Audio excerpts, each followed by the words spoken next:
world of robot overlords.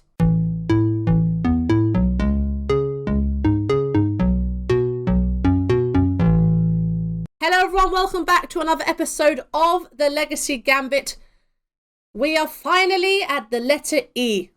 What a miracle it is, Sarah. We have made it to the letter E, and we are playing what I think is probably one of the best decks in the format. We are playing 8-cast today, and we'll get to that in a moment. But of course, it is not me on the channel. I am, of course, joined by my lovely co-host, Sarah. Sarah, are you ready to play some robots? And all hail our robot overlords. I am up to play this. I mean, this deck has... I love this deck.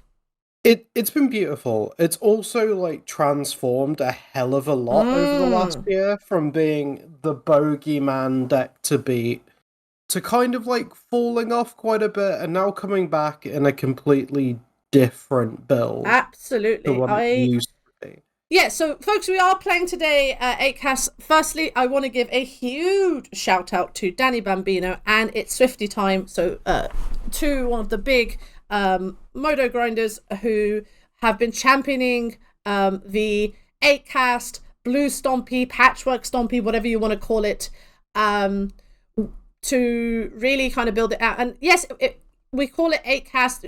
You know, currently there is only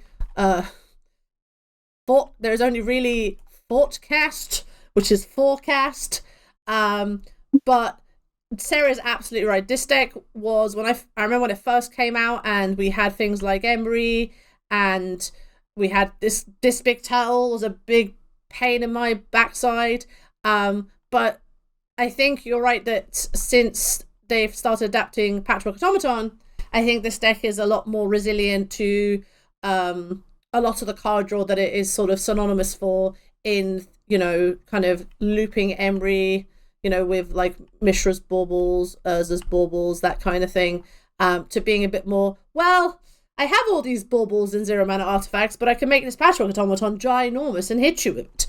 Yeah, it's one of those like interesting things where I feel like the deck in its original 8-cast form was like the best deck for like a good amount of time. 100%. And then a couple things have like happened with kind of upticks in cards like Collector Roof, Archon, and then Orcish Bowmasters getting printed. Yeah. Making drawing a million cards not necessarily being something you want to do. Absolutely not. And I think that one thing that this deck, you know, I think, you know, Urza Saga, this is an amazing Urza Saga deck. You get a bunch of your 0-mana sort of artifacts. You can also get Aether Spellbomb, Biffing Needle, Shadow Spear to kind of really kind of close the game out. But this deck also, for a long time, was the deck to bring players into the format. Because, yes, we have City of Traitors, but for a long time, you didn't have any reserve list cards in this deck. So you could just play this and have a relative budget introduction to the format. Obviously, the format is still the price it is, but you can definitely pick these pieces up with relative ease. And then some of the more expensive cards, like, you know, your Urza Sagas and your Forces, you kind of build towards. The one notable card I'm not seeing in this version, Sarah, is Psymaster Sophopterist, which was a mainstay include, but I can kind of appreciate that card is sort of, you know, losing its allure when you have this large patchy. It's kind of like shifted a bit from this deck that had like these core payoffs and then kind of like controlled the board and drew a million cards. Yeah. To a more traditional Stompy deck. Yeah, 100%. I feel like.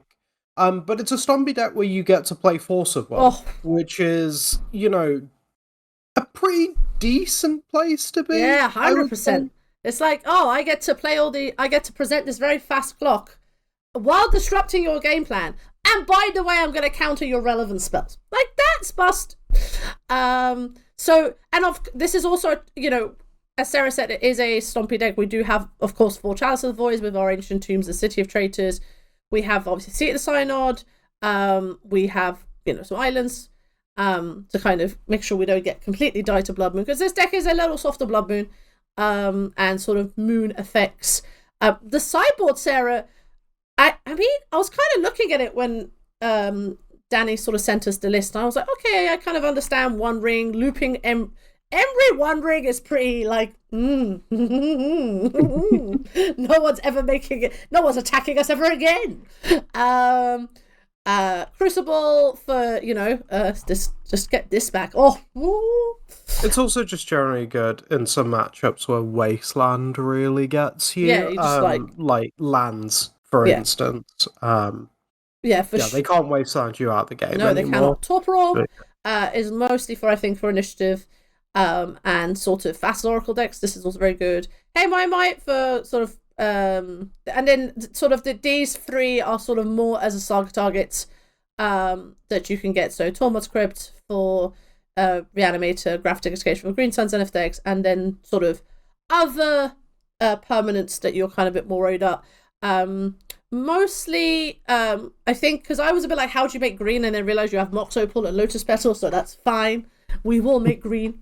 And then Forcing, and then more counter spells for sort of combo decks. Hull Breacher, I think, is for like control and like maybe like the mirror. And then Raven Form, because it's really good against like the Beanstalk decks. Yeah. Oh. Very tasty. And then Raven Form, because sometimes you just need to kill something. Sometimes a card just needs to go away. Probably this, actually. One of the most important things with Flusterstorm in particular, that I think a lot of people picking up the deck might not immediately realize, is that it's like the 1 mana counter spell that you can cast when you have a Chalice on one. Correct, because the copies only the initial copy actually gets countered. Yeah. So it isn't like one of those cases where it's a card that you only bring in when you're cutting your chalices. Yeah. They both can do very good work for you. Mm-hmm.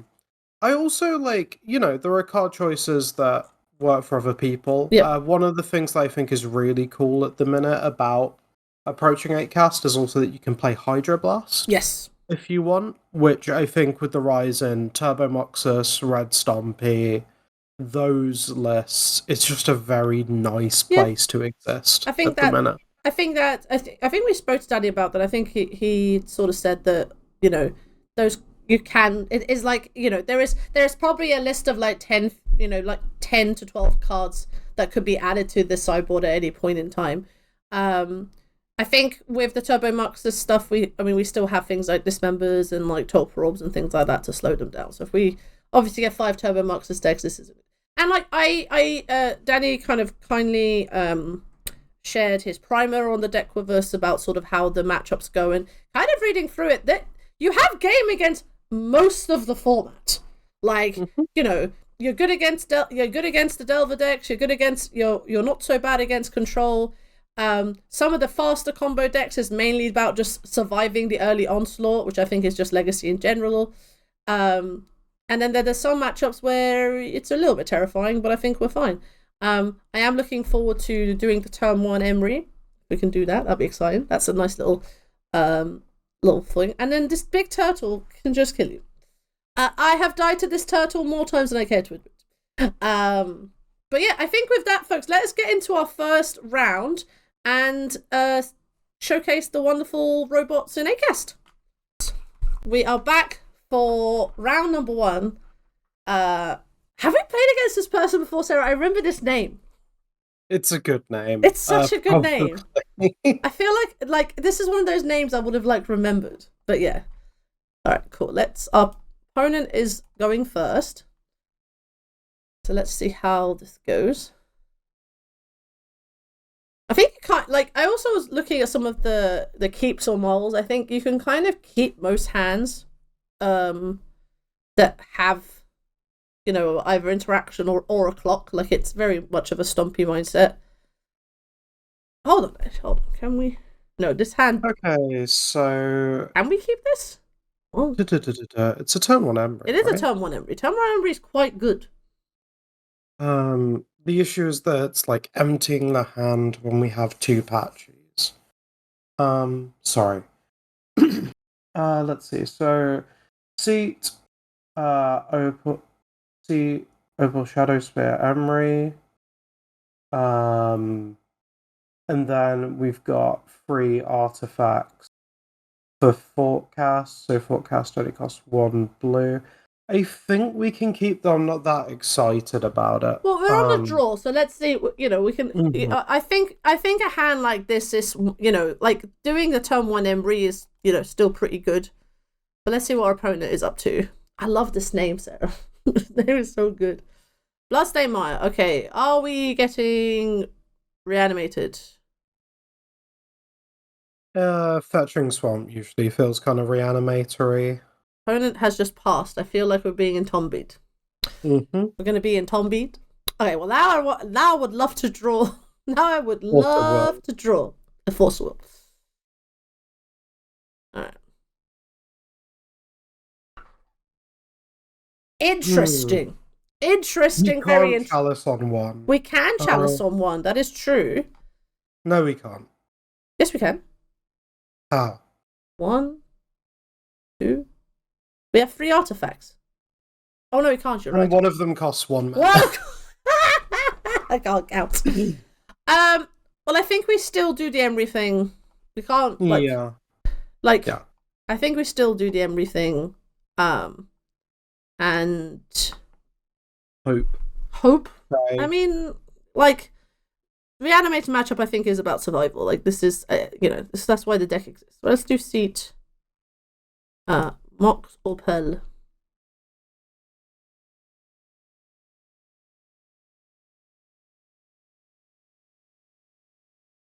Okay, don't. Seat the Synod. Shadow Spear. Mm-hmm. Shadow Spear. And then.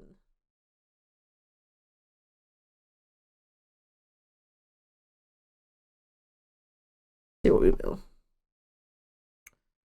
We mill Chalice, Talic Rebuke, Urza's Bauble, and a Kappa. Well, Kappa is spicy.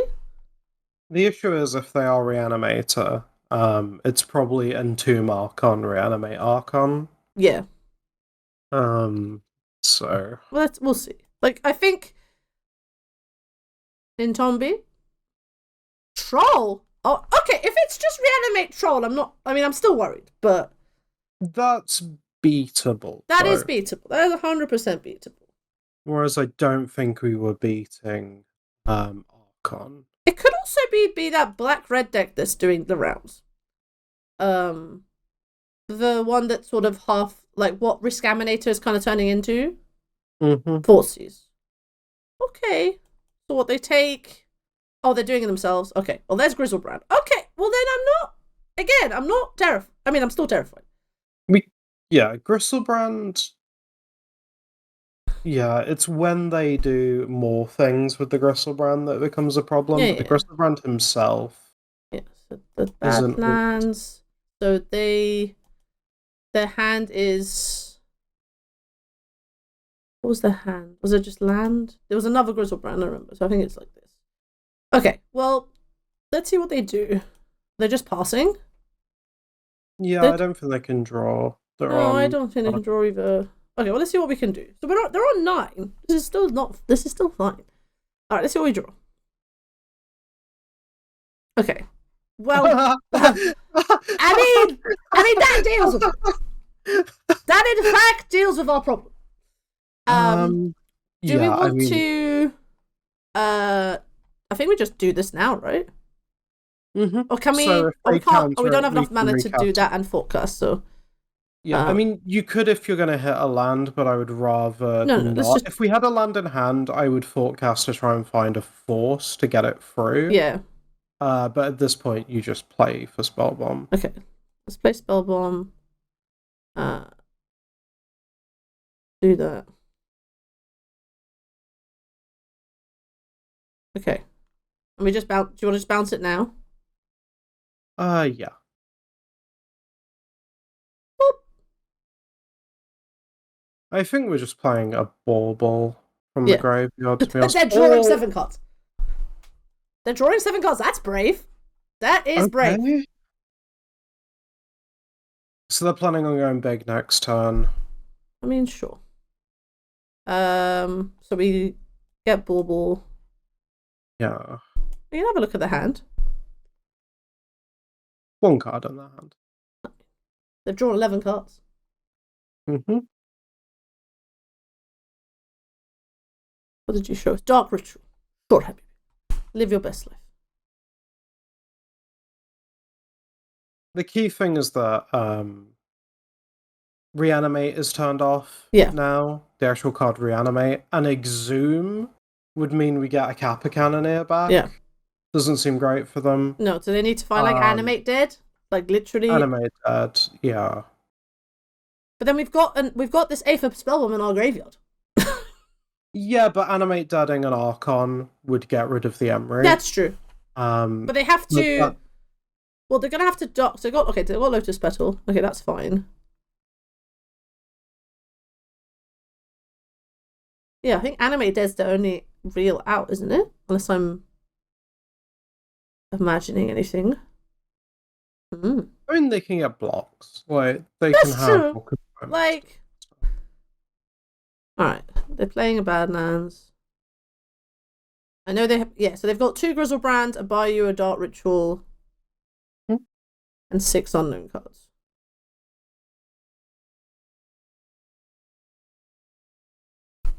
The fact that they're thinking makes me think that they well, they would have just bitten off the Entomb if they were gonna Entomb. No, they didn't find it. Okay. Alright. Okay, alright, cool. I feel like we got pretty lucky. We did get pretty lucky. Okay. Tell me how Danny Cyborgs for Reanimator. I think I have a couple of ideas. So for Reanimator, that's really interesting. That's not what I thought it would be. Okay. Okay, so they actually trim Aether Spellbomb. Or is this... Okay, so it's like cut Aether Spellbomb, cut Pithing Needle, cut Shadow Spear. Yep, that makes... Yep, so cut all the... cut up those 1-drops. All 4 Emry. Yeah, like we're not grinding. We're kind of like... Cut 2 Kappa Cannoneer. Yeah, again, I can sort of see this as well. Bring in Tormod's Crypt, 2 Flusterstorm. Yep. False Negations, I imagine? I'll keep going down, but yeah, False Negations as well. Grafdigger's Cage, Haywire. Yep. Hull Breacher. Yeah, Grizzlebrand makes sense. Raven Form. To kill said cards. That's a lot of cards. And that is the board plan. Yeah, so it's about... So this tells me, folks, that it's about surviving the early onslaught. I kind of understand that. Like, these cards are about, these cards are like, if we can get to turn 3, we're playing Magic the Gathering. But if we're not, these cards will ensure we can get to turn 3 to then play Magic the Gathering. It also is going to depend on like what board plan they have. Yeah. If it's like pure Reanimator, this makes sense. Yeah. If it's Rescaminator, I probably want to keep in things like Shadow Spear. Yeah, we can see if we see a I mean, this has permission. This has more permission than God. This has to be a key. Yeah, this has to be a key. Like this, we will get to do our thing, folks. Just hold while we wait to do our thing. All right, opponent's money to 6.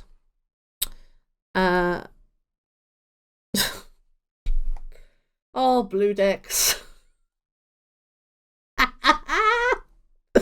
love it. I like Metallic Rebuke in this deck, actually. I'm a big fan of Metallic Rebuke in this deck. I feel like it's one of those counter spells that only really like 8 caskets to use, but it's very, very good. Alright, opponent. Tesserator Denial. Yeah, 100%. Alright. They're just going for it? Oh. Okay.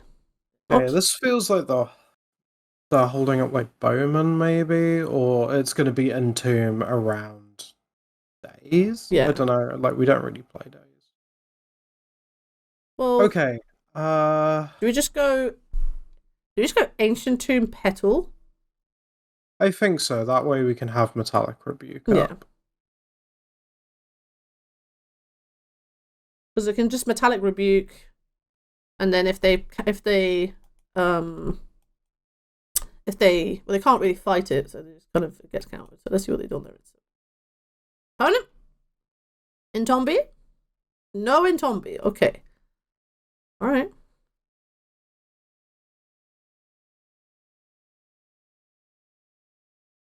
I'm set. Green is really interesting, actually. I didn't really think about that. Green?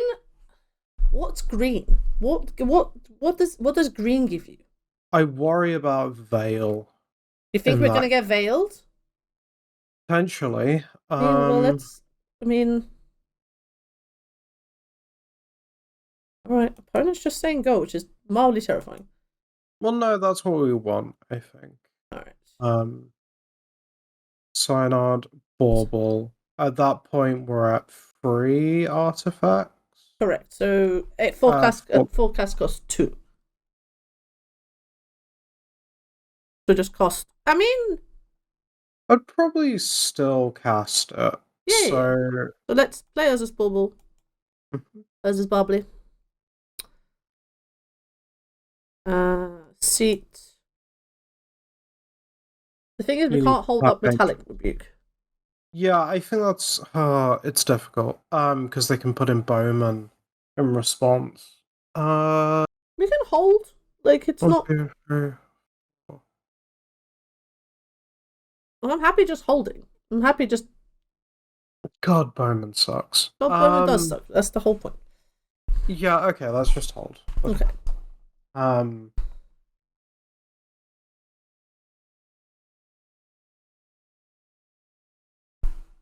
Problem is, I don't want to give them infinite time. No. We can give. Let's just see one more. We can give them like another draw step, and just see what they do. Because if they're just going, the fact that they keep their 6, they kept the 6. That's interesting. I mean, we kind of just want them to like tap out.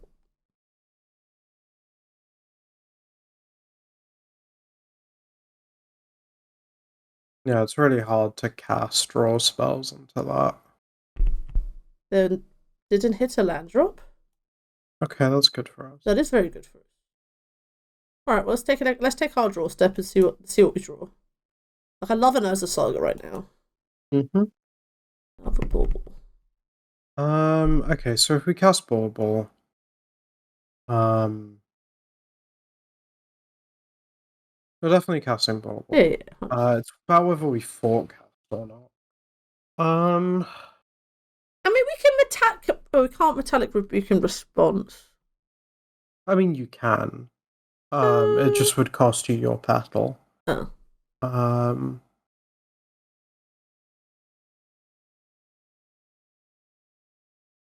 This I'm not gonna lie. This plan play trap with Orcish Bowman doesn't feel good to me. No, I honestly. Maybe we can bait that out though.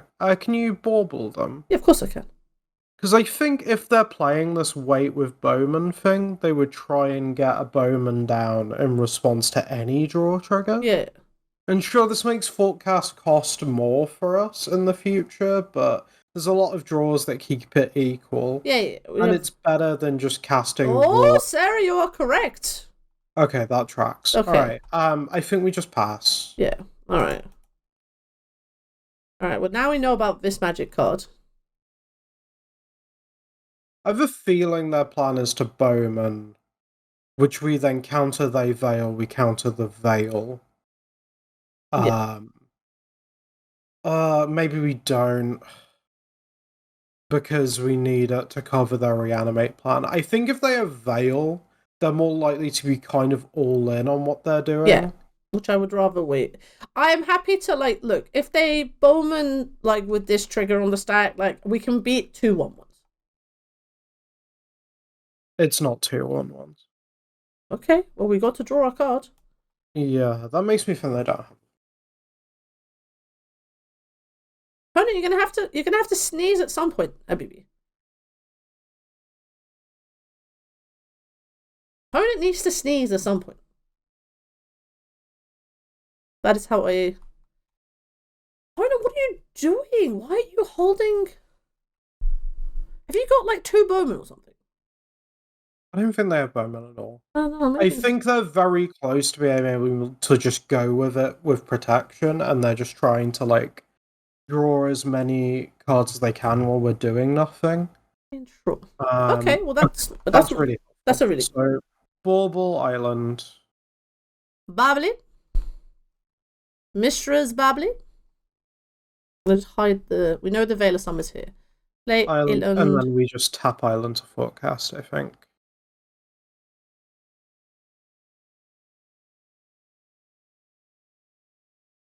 We drew 2 cards. So we can petal. Pass the turn. I think we want to crack 1 Bauble. You want to crack? You want to see their hand, or you want to see the top of the cards? Can we Bauble their deck? If you go hand, we might see a card we've already seen. Okay, let's look at the top. And they have no way of shuffling. So. No. Griff. Okay. There is a Griff on top of their library. That is a real card. That is a real magic card. Okay. Let's pass the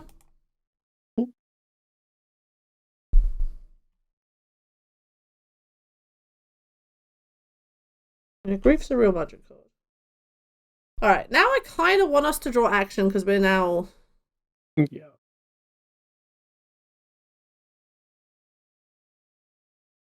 Which means we probably need to start cracking baubles. Okay, Dark Ritual. They're probably going for Hardcast Grief. Yes. But I would let them do that.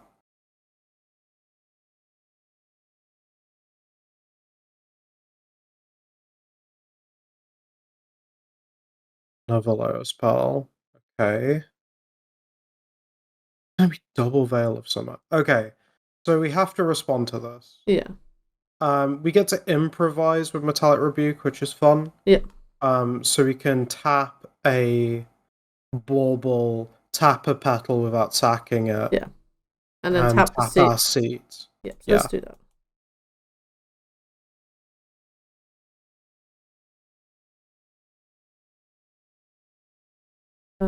It's pay 1.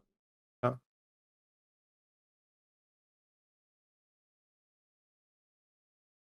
For the Veil and response. Okay, so now we Metallic Rebuke the Veil. This time we don't get to improvise. It's fine. So blue, tap Ancient.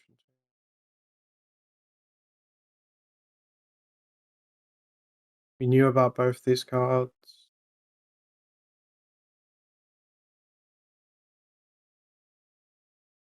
Yeah. Okay. Alright. These cards are now out. Now we know nothing about the hand. Mm-hmm. Do you think they were just holding Veil waiting for a threat? Maybe, but this feels really weak. Oh, that's what I thought. Oh! Okay. We have a threat, Sarah. Alright, so let's start by baubling them. Bubble, bubble, bubble. All the bubbles. Unmasky. Okay. Then I think it's just Opal and Might. Can we hardcast Force? 2, 3, 4, 5. Yes, we can. Yes. 1, 2, 3. So do you just want to hold on. 1, 2, 3, 4, 5. Okay, I'm counting after Might as well. We can hardcast Force. We're gonna have to use our look. We're gonna have to use. Oh, we're gonna have to crack a petal to if we're gonna hardcast Force. Yeah, but I think that's fine. Okay, well, I'll use the island. Like, hey, my. So this can destroy Animate Dead. Yeah. Is the most important thing. That card is not okay. I kind of just want a Kappa Cannoneer, honestly. I want it as a Saga. Well, I mean, that also. I mean, as a Saga, also good. More hate. More hate. Just stop them playing Magic. That's kind of. What's Probably. this? Is this Animate Dead? Exumi. We've got like no creatures in our graveyard, right? Yeah, we just hardcast Force on this, I think.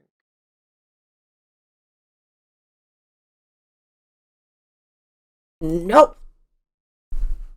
Nope, don't do that. And then we get to play Cage next turn, so... Yep. Alright, one time Urza Saga, please. Please and thank you. It's fine. Just play the Cage and see what happens. Play Seat first, so we have Thoughtcast Falls. And then Island Cage. Mm-hmm. And if they're still like this all-in Reanimator build, they might just not be able to deal with this. Unless they draw like a Force of Vigor. We're attacking for 1, right? Oh, yeah. 100%. We're the afraid of you, opponent. See you in 19 turns, opponent. Whoa! This is, folks, this is kind of Sarah's, like, happy place. Like, it is not my happy place. I am not a control player, despite what my vintage results would have you believe. Oh, we know people who this is like their idea of a fun time. Yeah. Just Mr. attack for 1/1. Yeah. Well, it's like the old, like, lingering soul. It's like the old lingering souls, flashback lingering souls. That's my win condition. Oh. No, I was not that gamer. I know many of those. I know many of those those Esper Deathblade gamers back in the day. All right, opponent. Like, all right. So Abrupt Decay. Let's think of their outs. Abrupt Decay. Force of Vigor's another big one. Force of Vigor. Pernicious Deed. I'm just thinking of good Golgari cards now. Pernicious Deed would be a thing. I'd be surprised to see it. I mean, in a deck that has got like such a low like resource count. Yeah. No, Nature's Claim. That's also good. We force this.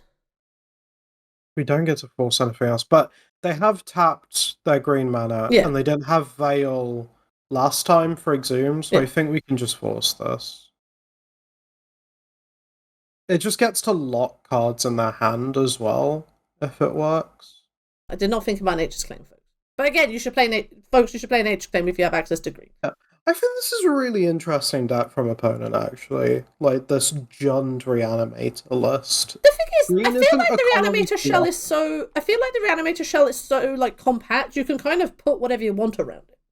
Yeah, I think it makes sense, though. Like, either you go, like, the Risk Animator thing where you have this backup plan, or, like, you get to splash something like green and have Veil to try and force your main plan. I imagine opponents got, like, Carpet of Flowers in their deck or something. Yeah, for sure. Let's attack for 1. Yeah, carpet making it so you can just sometimes just cast your big dudes. Let's go. Whole thing. I think I prefer having a secondary plan, though. Do you want to play this Ancient Tomb? I don't think so. Okay. I'm just going to keep it in hand, yeah. Sarah, we're just sitting here. 10,000 years passes. Okay. Alright, I think we are in... Alright, I think we just have to find something. Yeah, for sure. Now we're in the... But we have to find a threat quickly. Alright. Before they can draw out. I mean, that's more counter. More no. I mean, I think we probably play the Ancient Tomb. Yeah, I'll play that second main phase. Because now we have Haywire Might and Counter Magic. If Haywire Might counter magic, a Grafdigger's K. The Fluster... I mean, we're... Opponent! I kind of... You know, this is where you kind of want to show opponent hand, like your hand, and be like, just concede. The hope is losing. Okay. Faithful Slaying. Let that go. Yeah, let it go. Doesn't really matter. Yeah. Also, it's Storm Count. Oh, okay. They've put some fatties in the bin. Okay. Put their dead draws in the bin. I love that for them. Grafdigger's Cage making it so you can't even flashback Faithful Sleuting is brutal. Mm-hmm. I feel...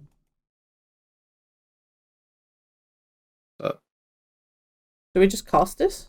Yeah, for sure.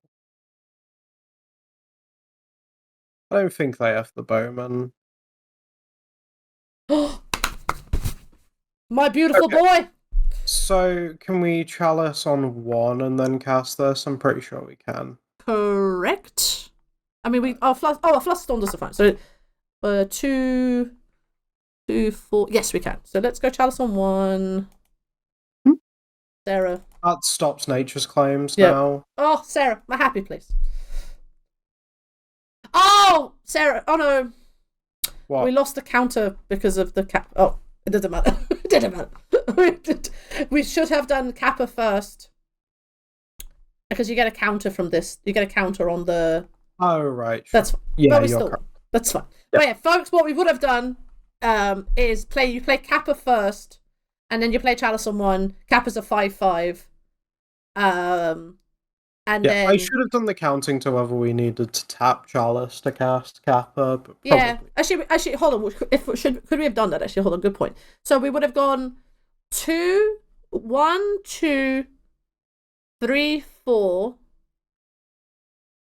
Yeah. No, I think it. So if we'd gone Kappa, we'd have gone. Okay, so 2, 3, 5. So 1, 2, 3, 4. I think in order to hold Flusterstorm up, you need to play Chalice first. Right? Yeah, that's. Well, maybe you can tap Air One Night, and it doesn't matter because that'd be 1, 2, 1, 2, 3, 4, 5. Yeah, we've got one up. We got one floating. Yeah, we could have probably done it that way. That's fine. Okay, that's good to know though. That's a good lesson.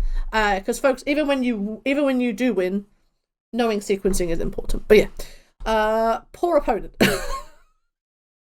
Right, folks, we will see you in round 2.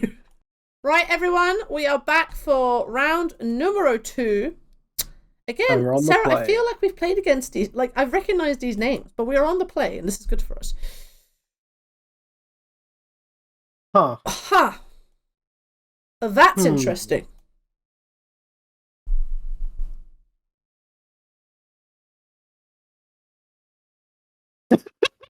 Okay.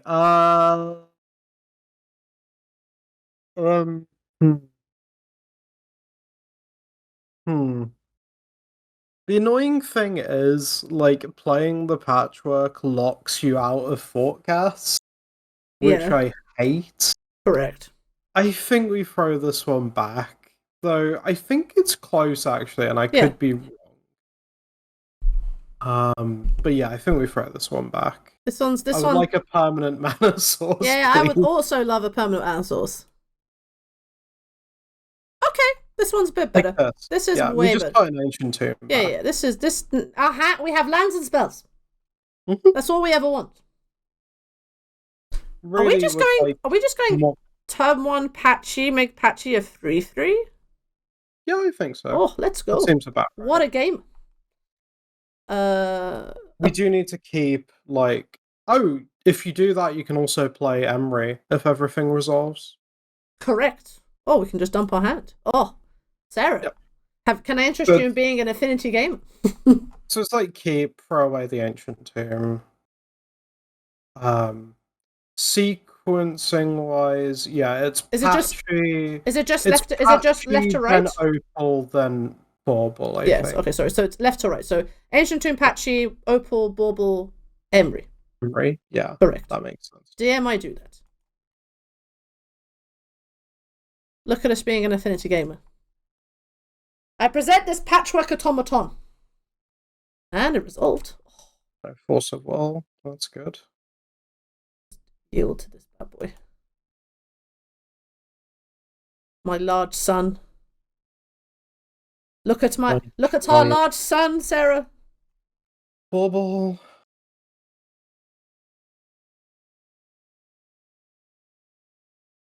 And then play Emry. Then we probably crack Bauble if Emry resolves. Look at our sun. Emry Bauble definitely feels ridiculous when it's also pumping a Patchwork Automaton. We'll put our graveyard here, Sarah. Cool. I think just crack Bauble, target them in this case. See what opponent's up to. Fable of the Mirror Breaker. Okay. So mono red. This is Stompy Mirror. I'm feeling pretty good. Look at our sun. They often don't have tons of good interaction against what we're doing. We just need to be. Chalice on 0 is like annoying, but we've got Patchy. Yeah. Like a Fury's kind of annoying, like. Yeah. But then they have to walk. We can only kill one of them. Yeah. And they need to do it right now. Yeah. Look at our son. Oh. Is it Fable? Fably Jabbly? Okay, Fably Jabbly resolves. Okay. They make a shaman. I mean, as Sarah, as Stompy enthusiast that we are, the opponent's turn 1 play is very good. Yeah, it's not our turn 1 play. We're favoured. Yeah, like I feel like our one is a little more nonsense than that. The mono red cast matchup is actually very interesting. It is a fun dance. Okay, show us potato salad. That's a good potato salad. Can we? Is it worth just playing the bauble? We can just play 2 baubles, right? Yeah, I think start with the one from our graveyard. Okay. So do that. Target that. Play that. Look at us, son. I'm just gonna sing that as this patchwork gets bigger. Let's look at our top to see if we're drawing a card that matters for like keeping a bauble around. So target us. We are drawing as a Saga. That doesn't care about how many baubles we have. Okay, so that's fine. So okay. Yep. Play bauble, target them.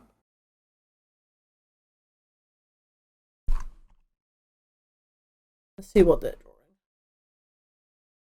They're drawing a chalice. Okay. Chalice. That's fine. Okay. Like they're probably gonna shut down our fun time. Yeah. In which case we probably want to play this opal from our hand. We've already got an opal on the board. Yeah, but we want the... Oh, yeah, the trigger still happens even with Chalice, because it's cast, doesn't it? Yeah. Sorry, for some reason I thought it was ETB. No. Okay, yeah, I think you just play Ancient Tomb and hit them in the face. Yeah, I'll do that. I'll do post-combat.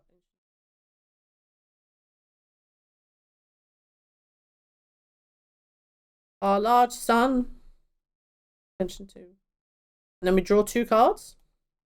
Mm-hmm. So we draw Urza Saga and another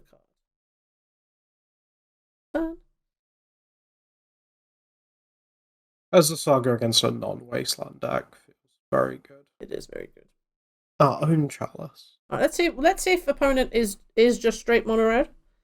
Because I feel like I'm getting mono red vibes. But it could also be initiative. Yeah, it's just mono red. Oh, they discarded Chalice. That's interesting. I'm a bit surprised by that. Chalice on 0. Oh, they just drew another one. Oh, they had another one. Okay. I would have still gone. Chalice on 0. Chalice on 1 doesn't really do anything. No, Chalice on 0 is definitely correct. It shuts down the Mishra's Bauble cycle. Yeah. Like, I mean, we can still. It pumps our patchwork, but it's not. Yeah. Like, it's now just a. Okay, so this is going to be their semi-permanent mana source. Unless they have another mana source. Still think we're okay.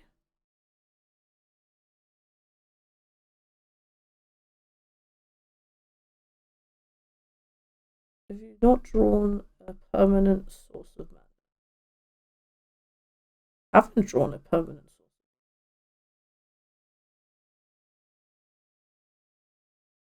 source. Post-combat rabble. For block? I mean, sometimes it is like I'm not saying it's not desperate times. Well, no, it's not even desperate times. Sometimes you just need to block, like, you know. Mm-hmm. Yeah, but rabble isn't the one I want to block. No, Habibi, I'm too. I'm a rabble. You know me. Attack. Oh. Hold on. Hold on. We're gonna have to get creative.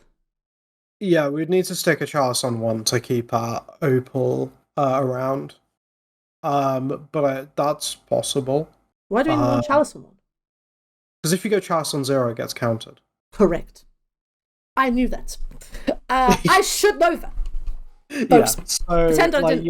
You have to get a 1 in order to make it not get. Ooh. All right, talk to me. All right, Emry stuff. Okay. I love Emry stuff.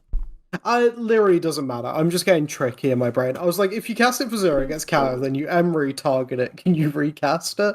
But that literally doesn't matter. 2, 4, 5, Yeah. So if you go Chalice on 1 to start with. I'm just seeing if I had enough mana. 2, 3, 4. I'm checking we have enough. 5. Do we have enough mana? Do that. Do we not? Hold on. Okay. 2, 4. So we have to tap. So you play the Urza Saga for a start. Let's play the Urza Saga. Hold on. Let me visualize the board now. So if we go Chalice on 1, then we've got 1, 2.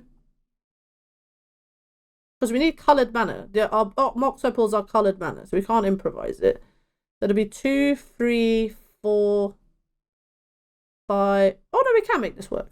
Yeah, that's why. That's right. Sorry, I just need to like count it as well. So let's go Chalice on 1. The awkward thing being that you have to go Chalice on 1. Yeah. Which is not a real thing. Yeah, well, it's not like our large sun gets bigger. Mm-hmm. So then it's tap this for 1, tap 1, tap 1. It's annoying that we have to use our patchwork for it, but yeah, but I think it happens. Okay, 1. Let me play our large. Oh, it triggers itself! Yeah, it does. I forgot it triggered itself. Okay, now we can just slam the opal from our hand. It gets countered, but it makes that dude bigger. And it makes Patchwork bigger.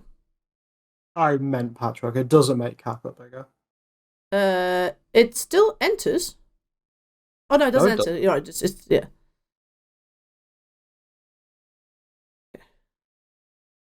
I think we actually just keep Emry to block. Yeah, I think so too.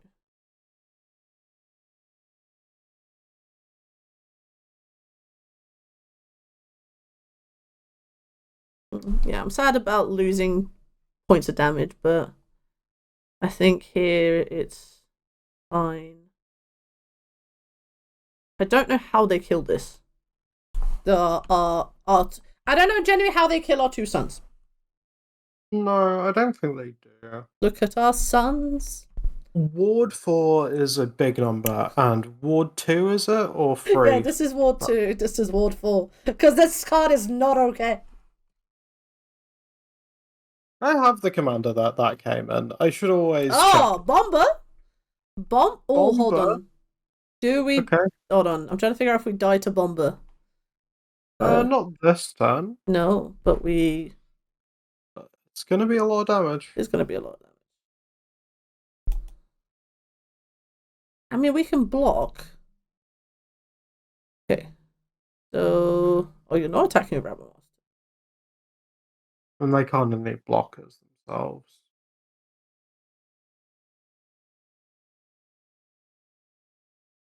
So they can kill Emry.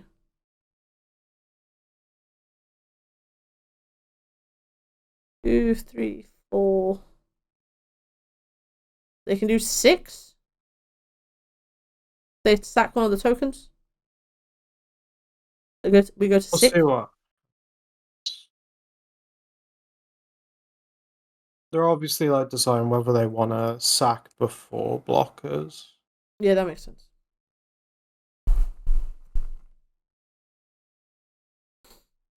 Folks, this card is very, very good.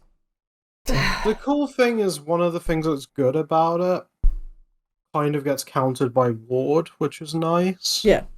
It means that if they don't kill before blocks, we can just double block it with no fear. Like no we fear. Cannot lose Kappa. Yeah.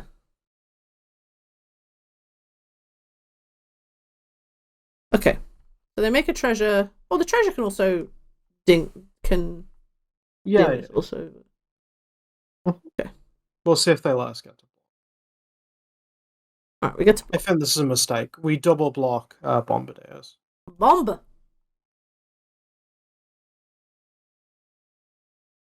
$100.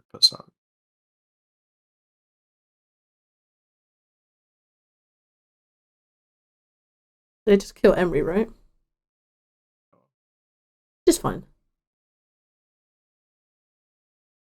I just realised that the construct tokens we make of Urza Saga trigger everything. Yeah. Well, they don't trigger Patchwork. They But they trigger Kappa.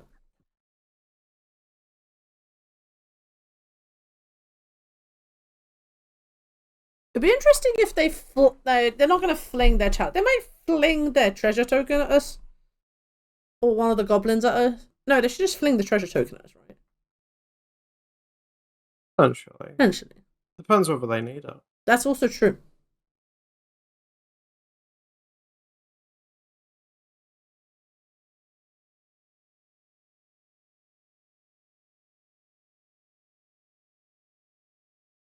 I wonder if they kind of overlooked this block. What, they thought they would have just taken it? Little did they know, Sarah, that me and you... All this stuff is weird, because if you forget about the ward on Kappa Cannoneer, this looks really bad. But the issue is ward is so they're blocking. They're blocking as we present. So Emry first. They're not flinging. Oh, let's see what they do. Oh, we're going once to they got a damage, they can't fling anymore. Yeah. Okay. Cool. I wonder if they forgot, or whether they just sort of. Yeah, the issue is these blockers are actually really annoying for us. Yeah.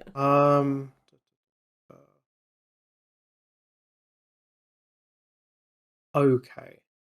So makes Kappa 6/6, and then if you make a construct, it becomes a 7/7. But that is notably not lethal. No.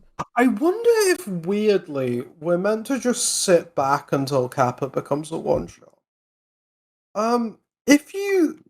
The problem is we have to take damage to do it.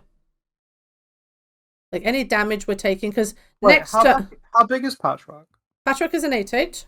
So if we cast Chalice, it's 9/9, and we put them in the Abyss? You want to cast Chalice on... You just want to cast it... 0. Well, just cast it counter... Or do you want to cast it? There is cast it, isn't there? But the thing is, cast it goes to 7. Yeah, which feels awful. And if I'm going to go to 7, I'd rather make a construct, which is a 1, 2, 3, 4, 5, 5, 6, 6. 1, 2, 3, 4. It'll be a 6, 6. I think you cast Chalice on 0. Yeah. It puts them into the Abyss and makes them block with the Rabble Master.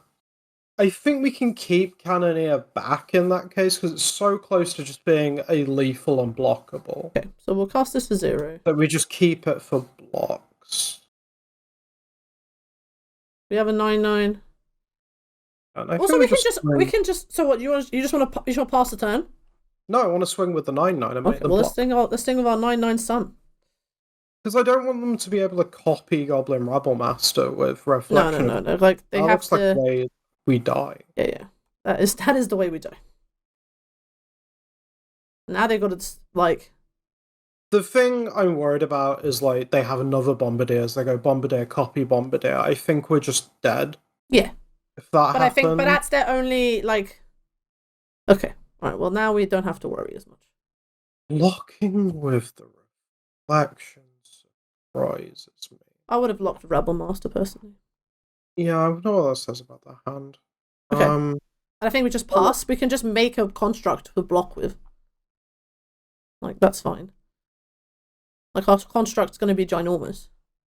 Mm-hmm. Or, did I say ginormous? Is as big as what they're going to do. Alright, City. What's this? This another bomber? Please don't be a bomber. Really appreciate. Really appreciate if it is not another bomber.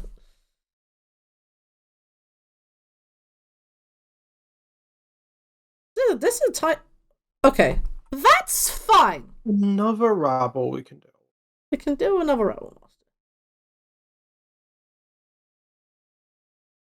Okay, they're just going wide. Another Rabble Master. Okay, yeah. Alright. Sure.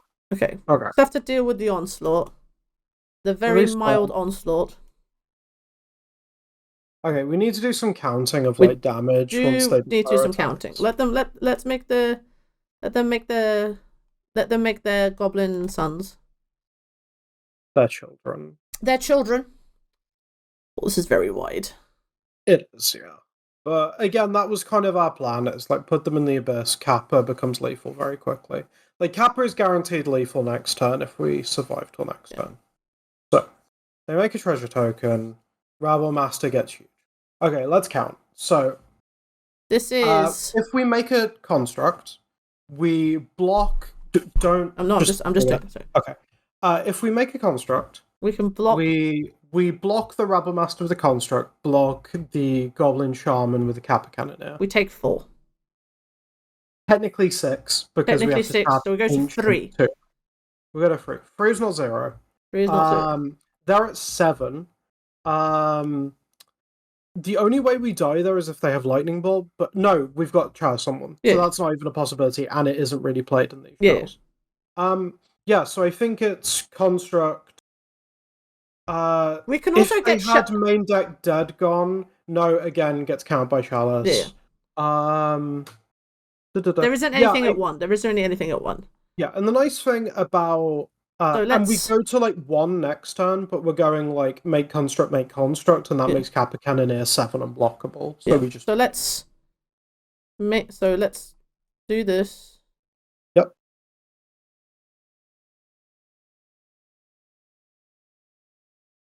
Make a man do. Make a man do. And then go to blocks. So construct Rabble. That goes here. Mm-hmm. Go to 3. 3 is not 0. And the cool thing is we still get to tap Ancient Tomb next turn to make another construct. Correct. Just don't accidentally double tap, which I've done to kill myself on Magic Online before. Exactly. Right. Our turn.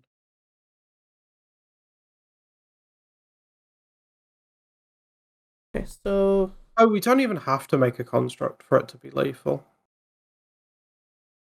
But because of the... Urza Saga searches up a thing. I think we just tap Urza Saga in that case. Because then we can equip Shadow Spear without it costing us any life. In case we're getting Shadow Spear, right? Oh god, yeah. 100%. Shadow Spear triggers that. Tap Opal. Equip Shadow Spear. To our Kappa Cannoneer. Kappa Cannoneer. They are very dead. Look at our son. I feel like I don't know why these two are now our children, Sarah, but they are now our sons. They are now our Turtle Warrior Construct sons. Okay. Mono red. I think I can. I love pseudo aggro mirrors. I love pseudo aggro mirrors. Okay. I have an idea of what I think it is, but I want to see. Yeah, so this is pretty close to what I would have done as well. So obviously -4 Chalice of the Void. Get these cards out of here. This is not for you. -2 Emry. Boom. Yeah, makes sense. Emry dies to a stiff breeze. She's also slow. Yeah. She also is weak against Chalice on 0. Yeah. So, cut a Pithing Needle. Yeah, we're not really pithing anything. And you cut 1 Kappa Cannoneer. That makes sense. Cool. You bring in Haywire Might. For Blood Moon? It also kills Reflection of Kiki Jiki. Oh, that's truish, yeah. Also, like, if you do get an Emry loop going, it can get rid of Unlicensed Hearse, I'm guessing. You bring in a Raven form. Yep. 2 Force of Negation. Yep. 2 Dismember. 2 One Ring. Oh!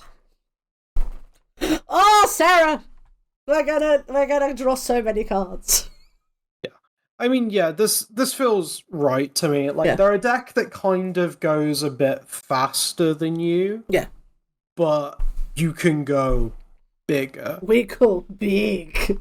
Yeah. Oh. The only thing I feel like is like maybe I would still want Pithing Needle because of Reflection and Den of the Bugbear, but I'm gonna trust in the Master. Trust in the Bambino, and the Bambino will trust in you. Yeah. I think it's more is like Null Rod. Yeah. I think. I think I'm happy with this. One ring in a deck against a deck that is trying to kill you is also, trust me, when a 4-mana fog is still a 4-mana fog. Talking of 4-mana fog, Yes. We're keeping this is great if they don't have turn 1 Null Rod. If they do, we're in a bad spot. Yeah. But we're gonna like. What are we leading with? Well, it depends what they do. Oh, yeah, let's see. It might just be a turn. Null Rod has kind of waxes and wanes in Mono Red. I sometimes used to love it. I've been playing 3. Yeah. All right. House on 0 is sure annoying, but that's fine. Okay. Okay. That's fine. Okay. I feel like we can beat that. Okay, this Urza's Bauble is just nothing now. Like, that's not the scariest start. No, it isn't. No, it isn't. Again, me and you, Sarah, Ancient Tomb and Blood Moon enthusiasts that we have been. Mm-hmm. That's annoying. Okay, if we start Saga and they slam Blood Moon, we'll just lose. We just lose I think we'll just lose anyway with that guts. Yeah, probably. Okay, yeah, just go Urza Saga. Our plan's to just Urza Saga City of Traitors until we're big enough that they die. I want to hold these for Patchwork if we draw them. Yeah, that makes sense.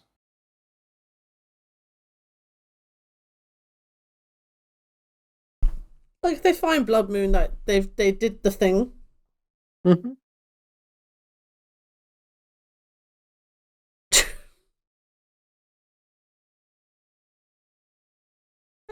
Yeah, I mean, I still keep it freeballing and take cast. When your Chalice on 0 resolves, you're like, I don't need this transfers. I mean, it stops them forcing your stuff. Yeah, but yeah, like, I feel like we've shown Urza Saga. Yeah, so they're immediately like, these aren't Blood Moons. No, these are definitely not Blood Moons. Okay, so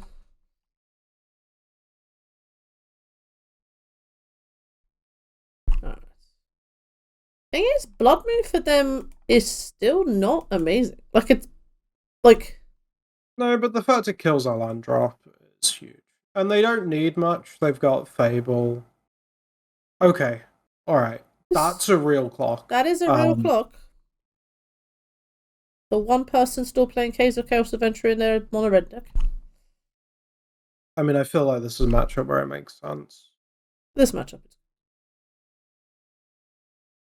okay. See what we're doing.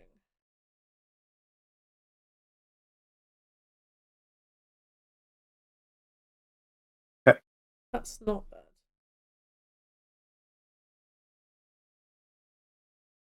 So we can. I think we have to go City. We have to be at least making one construct out of this, and if you go Seat Patchwork, you're making No. I think we play City. Play Patchwork, make Patchwork a 3/3. That is a line. That is a line.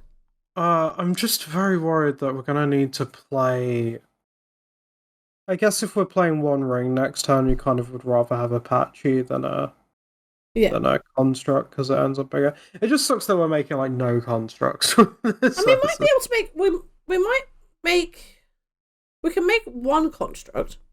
We can make one. I think next time we're slamming One Ring. Yeah. That's it is a shame, but I think we. Yeah, I think that's probably fine. The idea being that like our Shadow Spitter tries to outrace the caves. Exactly. So and One Ring then preserves the initiative. Correct. Once we've taken it, which so let's is go really Patchy. Mm-hmm. Throw our baubles into the abyss.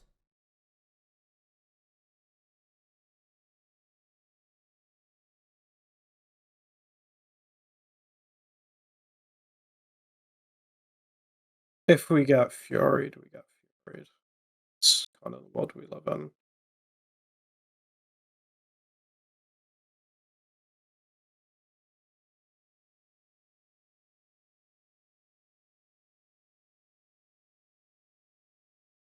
Okay, so they're just trying to kill us. Yep.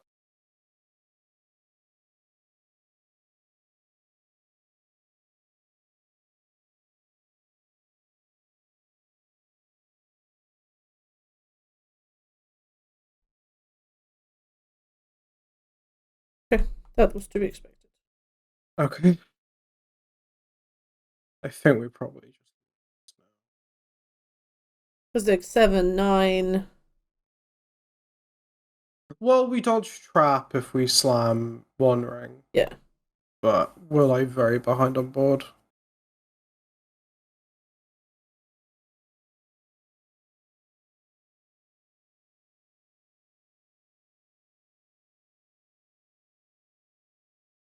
Big 9. We go to 9. Mm-hmm. There you get in City of Dreams.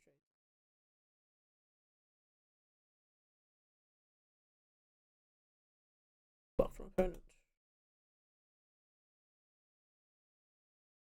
Oh, they play mountains. Okay.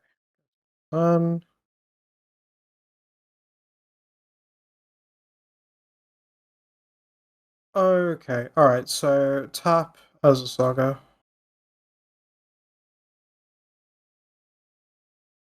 Get. I think if we're gonna win it all, we probably need to get Shadow Spear and just find a threat somehow. Yeah, because A for Spellbomb does nothing. Here, One Might does nothing. Yeah, it has to be Shadow. Power Might doesn't do nothing. And I then need to tap City. I think you then just play Seat and we're playing the second as a Saga afterwards.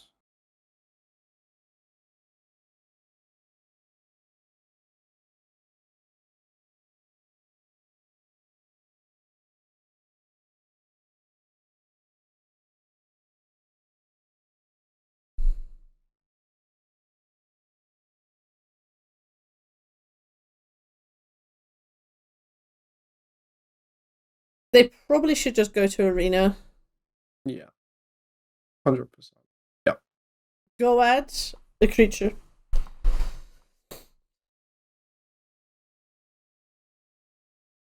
They get to front of the dead free no matter what, which is annoying. I think we're probably still losing. I don't see. Yeah. I don't really know what outs we have. Like, maybe you should have Moloch. No, like, on the draw, I think that hand's still serviceable. So, I would still attack. Yeah, I'd attack to get your attack triggers. You'd still get your triggers. I'd still attack. I'd attack. I'd have made my Mags to the Moon. Okay. Well, if they play that, I think we just. I don't think we can. Well, we draw off ring Yeah. with it on the stack. Let's see. Okay, draw off ring. Yeah, we concede. Okay, we got Chalice on zeroed on the play. Welcome to playing as mono red. Okay. There's nothing on the draw that he's changing. I think we just do this. Yeah, that's fine.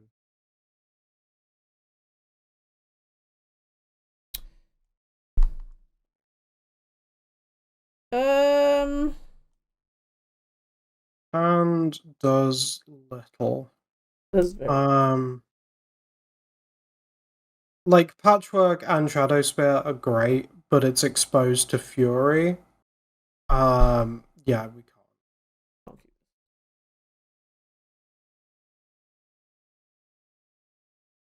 And keep this. Yeah, for sure. What are we putting back?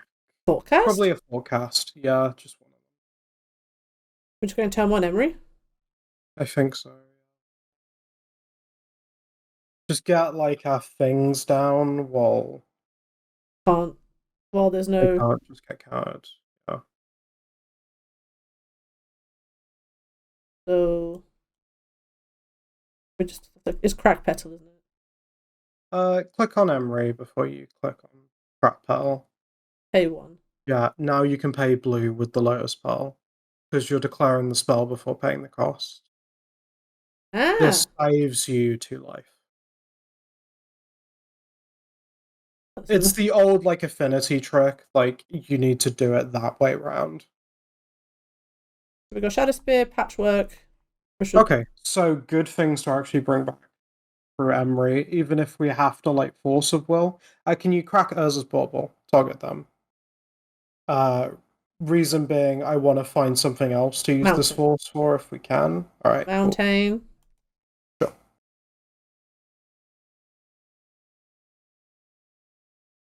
Sure. Okay, that's fine.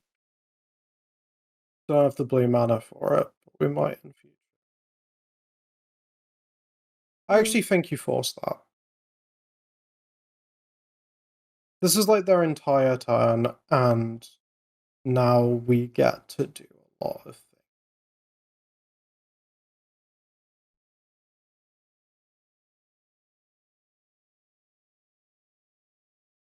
Okay, yeah, sure. But that cost them like most of their hand. Which cost us most of our hand, but we got good top decks.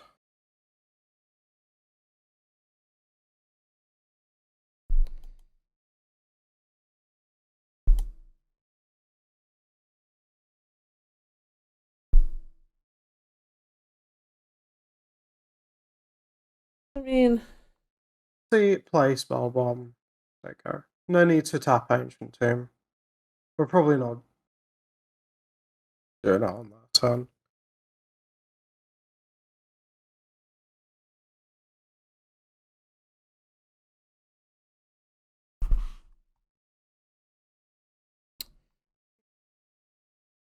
Sure. So 1-1.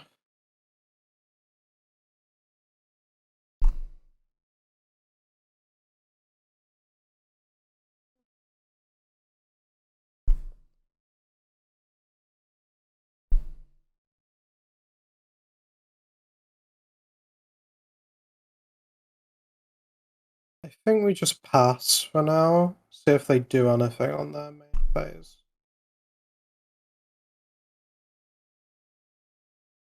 If we get priority in their main phase, I probably dismember the war boss.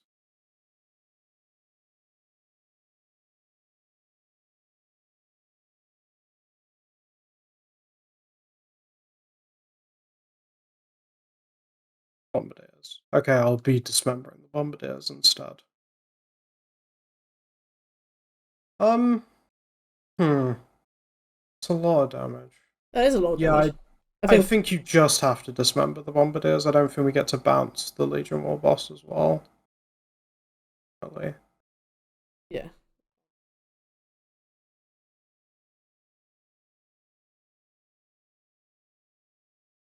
Well, you theoretically could, but it's like 1,000,000 life. We're taking 5. 5. We really need to draw something now.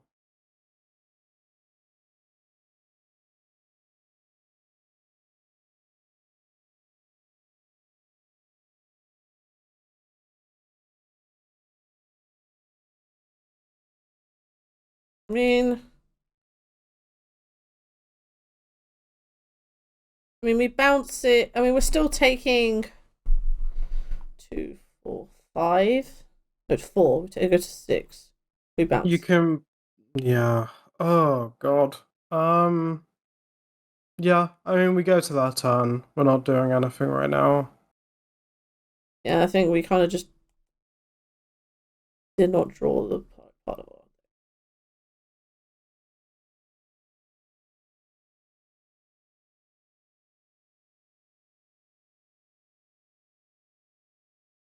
Bounce it now, right?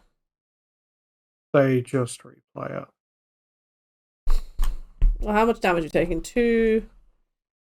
You do it at the beginning of combat before the mentor trigger.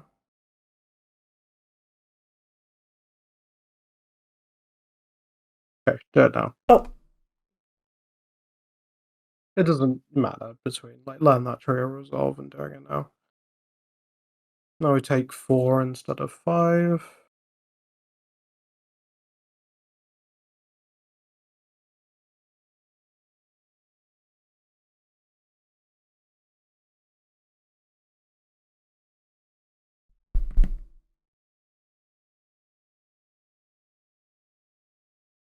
Ooh. Okay.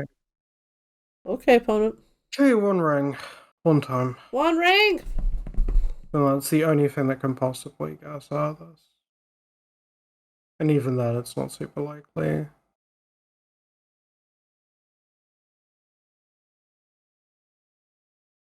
Nope. Alright. GG. Folks, we are here for round numero 3, playing 8 cast. We are on the draw. It's Campo. I mean, sure. Okay, so if we go Ottawara, Bauble, Bauble, we're not quite casting anything, but we do have Metallic Rebuke up. I think it's pretty hot. Next turn, you play Saga.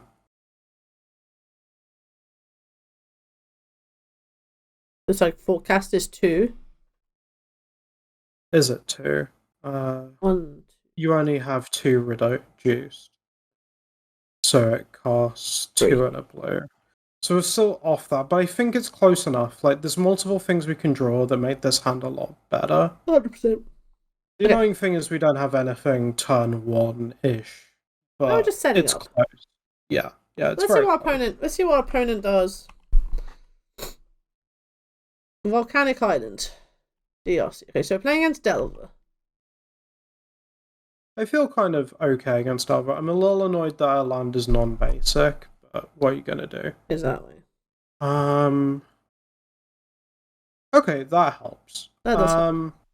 Okay, so you start with I think you actually start with Lotus Petal before the land drop even. Just see what they do.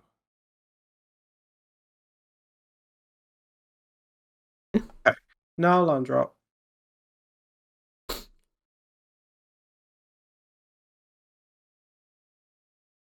Now the baubles.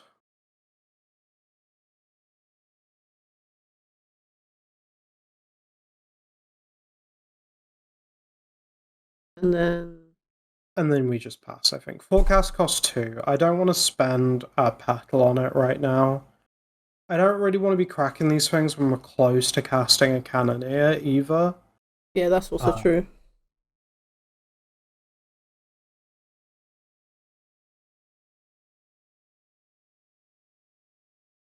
Ponder? One and casting Ponder? Not going to object to a Ponder. No. Ponder, good magic card, folks. Opponent put 1 card top of their library. They like the card they have on top of their library. They choose not to shuffle. Okay, so they drew a card.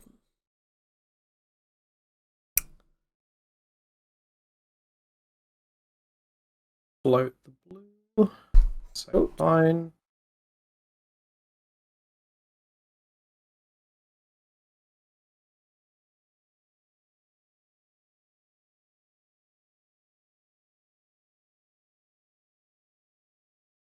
I don't mind it too much. Like, as long as we draw, like, another land. Like, they've now used a wasteland, and we have quite a Saga-dependent hand. But we do need to draw things to make the Saga okay. Could Ancient 2 be a good draw? Ancient 2 would be. That also is fine. That is not Ancient 2. No, but it's still something. So I think we're supposed to... I think we might have to pop Thoughtcast, which is really annoying. pop the Lotus Spell forecast. Yeah, so forecast will cost 2. Yeah, you have to do the forecast trick again. Yes. So we'll play Saga. Mm-hmm.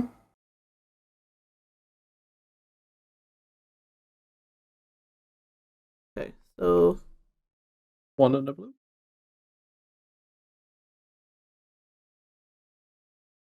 Play this.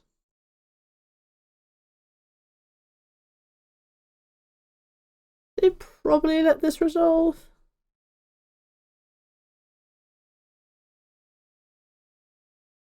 They're thinking about whether to date it.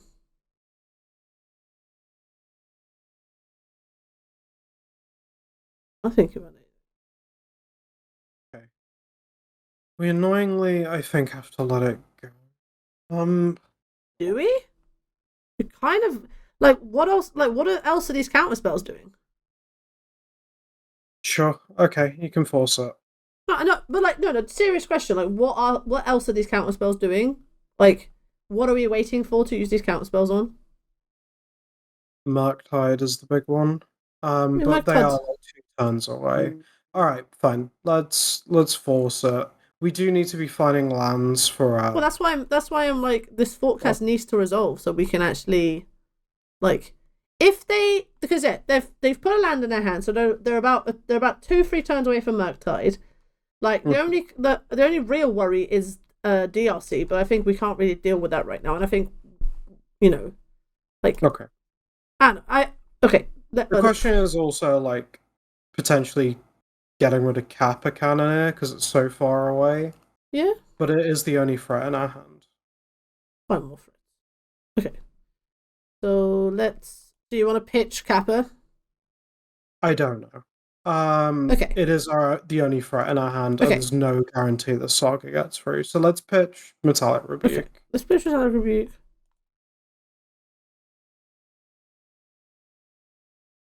Them keeping the card on top makes me think they have a wasteland. Also a tip towards keeping Kappa. Holy jeez. Okay, opponent, okay. You really wanted it. Okay. Fantastic. I kind of want to bauble them now. I want to know what's so important to them, and I bet it's a wasteland. Molten Collapse. Huh. You're so far away from this card, opponent. Okay, well, keep it on top. You have a Molten Collapse on top?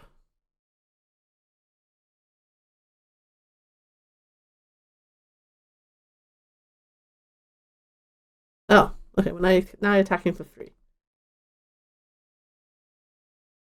That's fine.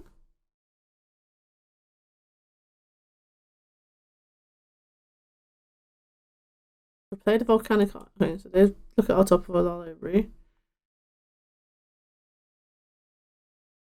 Play the same volcanic island that they had. You have to attack opponents.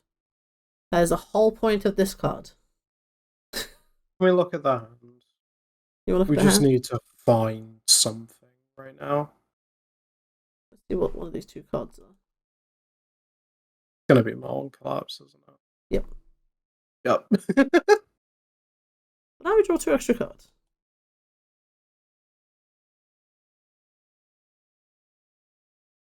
Oh, thank God for that. All right. Thank God for that. Yeah, so we just play Satyr Traitors. Play Mishra's Bauble. Yeah. Just pass. I guess they want Molten Collapse to get rid of our Shadow Spear that we're getting, but sure, Habibi. Let them live their literal best life. Yeah, I'm a little bit worried about life total, but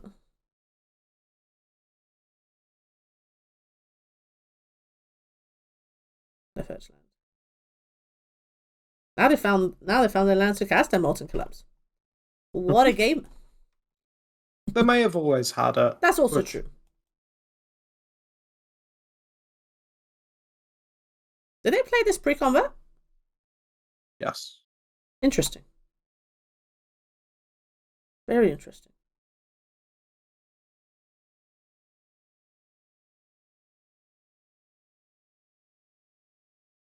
Like.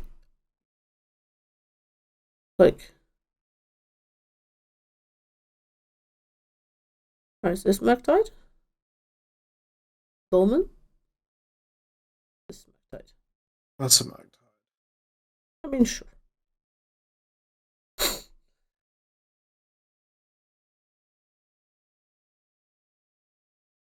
Might mean we get Spell Bomb instead of. Yeah, I'm on. We would need the blue mana to use it, which means we probably need to use Bauble now. Yeah, I think we use Bauble now. Look at that top card because we really need to draw blue mana. to make Spellbomb make sense. Yet another Molten Collapse. Opponent loves Molten Collapse. Okay. Sure. Okay, we'll make a contract on there instead. Mm-hmm. God. That's blue mana for either Spellbomb. Okay. Yeah, so we make another construct, go get Spellbomb. Then we have an island as our only land. Yes. I mean, yeah, this is the world we're living in. But it is not the worst world. It is not the worst world. We're not attacking. I mean, we will be after we bounce the Murktide.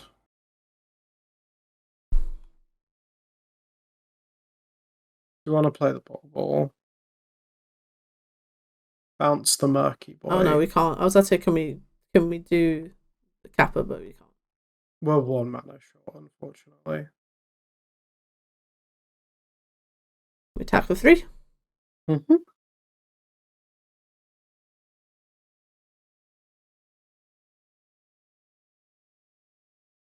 I mean, they've got Molten Collapse for said construct tokens. Yeah, they've got 2 Molten Collapse Murktide. Okay. Still 2 Molten Collapse Murktide. A Molten Collapse construct. The Mistress Bulbul, probably. But we just Mistress Bulbul. Yeah.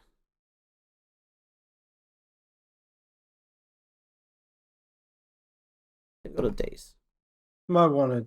Oh, wait, we couldn't wait until the trigger. Daze on top of the library. Which they keep on top. Unless they're trying to fill their graveyard. Yeah, they're trying to fill their graveyard again. They got rid of the Daze. Now they've got back their 3/3. You have to attack, opponent. Sometimes people are trying to like click to attack because they got the muscle memory and it ends up unattacking it. Well, that's also true. Draw a card. I mean, if we get a land, it that works. We can counter whatever they do next. Display. You do have to not attack, though. That's fine. Say a thing, but yep.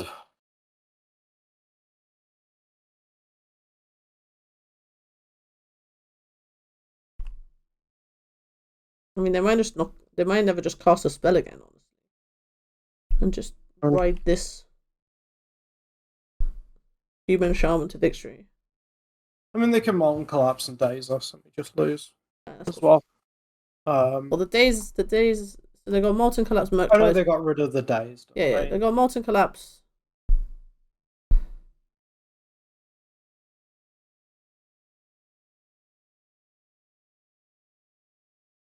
I'm kind of hoping they Murktide and we Metallic Rebuke it.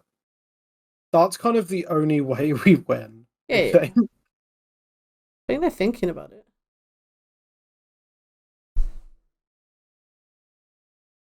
Because yeah, I wonder if they're thinking whether to just cast Murktide for us as a 5/5.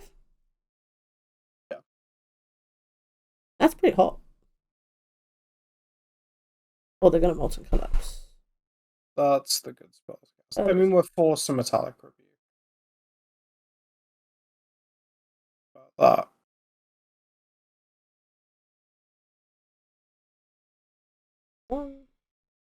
Resolve that thing. It's fine. We've already started tapping.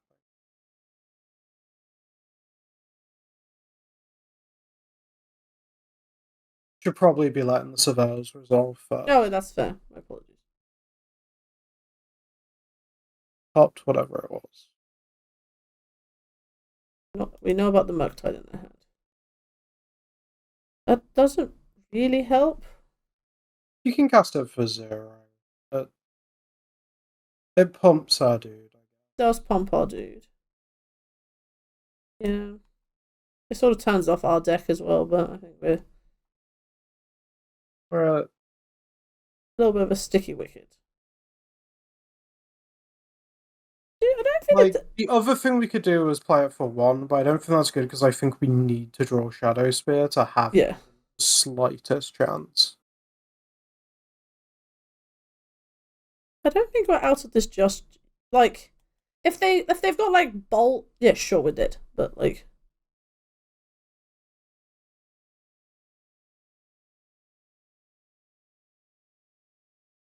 we go to 3.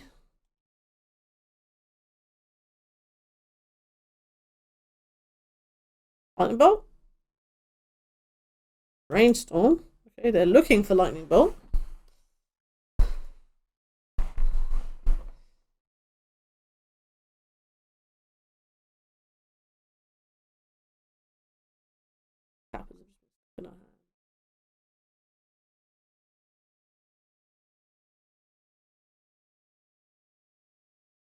Card on top. Kept the card on top.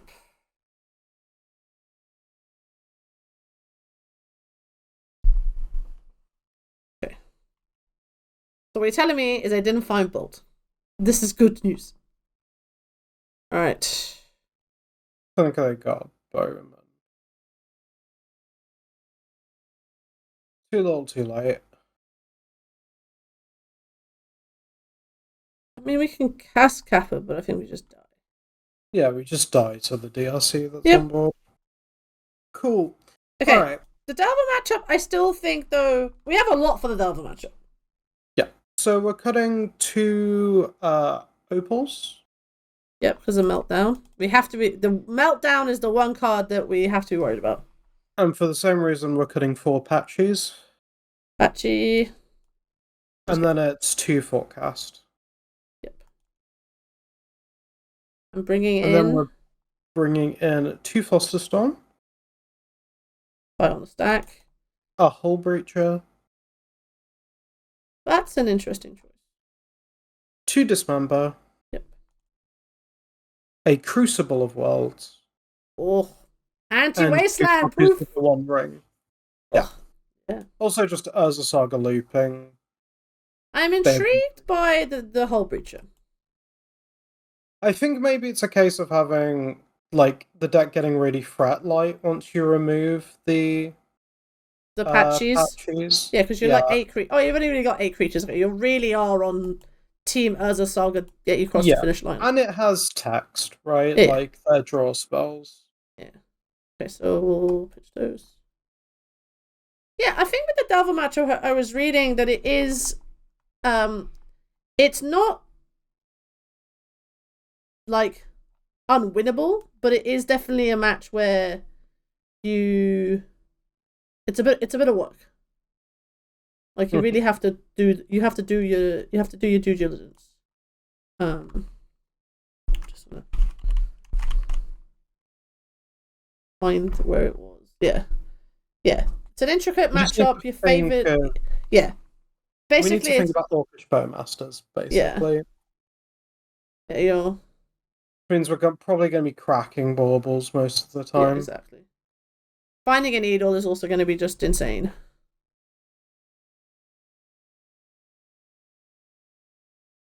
Huh. So, you make 4 artifacts on turn. You make 4 artifacts. Wait, is that turn 1 Kappa Cannoneer? No, because Improvise doesn't work that way. Sorry, I always think he has Affinity when he has Improvise. Yeah, it's Improvise. I think this is...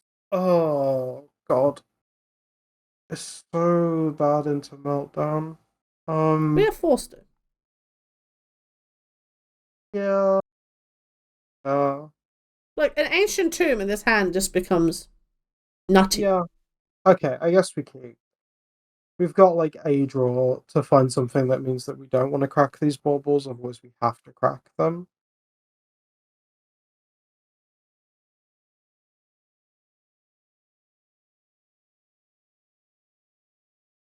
I think play the Sea Battle.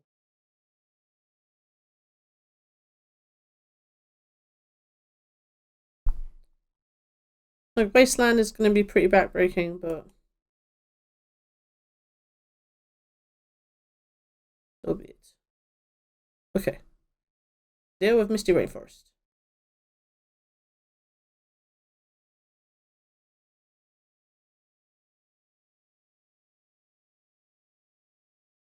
Okay. Yeah, we let that happen. We let that happen. This is a good magic card. Alright.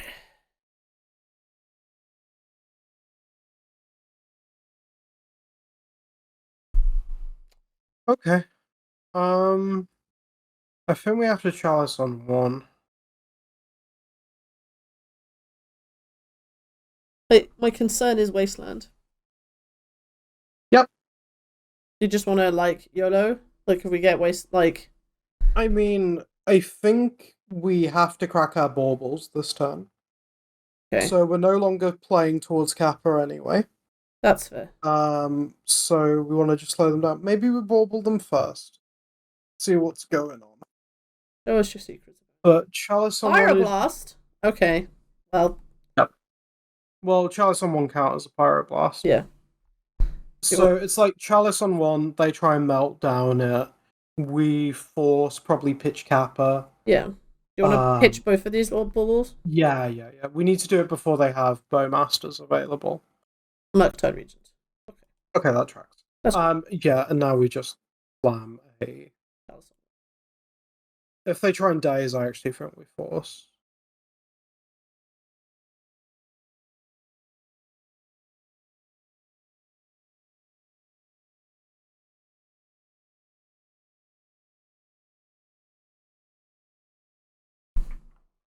We're now the holding. Now we're in the holding position of like.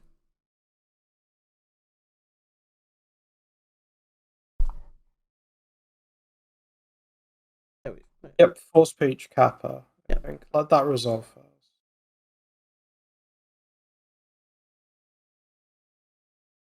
I'm not gonna lie. These Delver games have been like super intricate. I'm enjoying them.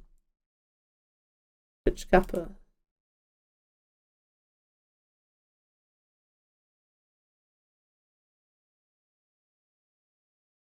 Okay. Yep. I mean, there's nothing we can really do about that. No.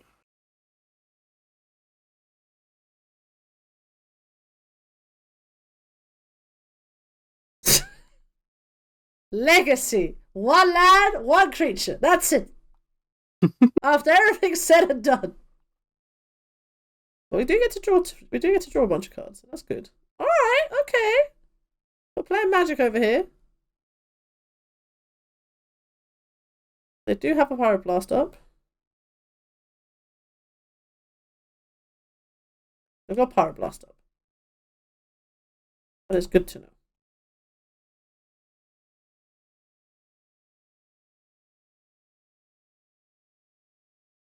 Okay.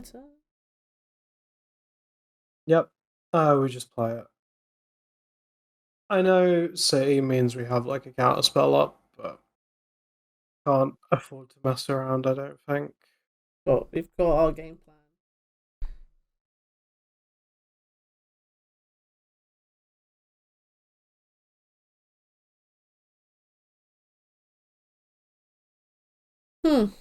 Interesting. Ponder, sure. Part of me even wants to. You want to force the Ponder? I'm considering it because I really need them to not find a wasteland. I'm not averse to that idea. Like, they're tapped out. Like, they daze. Sure, we pay. Yeah, I'm on. You just want to just stop them playing Magic? It's more like I think if they find a wasteland this turn, we lose. Are dead. Okay. I'm on board with and that. I'm willing to just like try and stop that from happening. Yeah, I'm on board with that. That resolved. We now got this. I had a land. No wasteland. Okay. That's good. Opponent, peace and love. You have to attack. So we're definitely trying to find wasteland because if they didn't, they would have played the land beforehand. Correct. So they have Pyroblast. Let's dismember. That's really good. Okay, so we play a city, and I think we just dismember while they have no mana. Yeah, or like this Pyroblast doesn't do anything.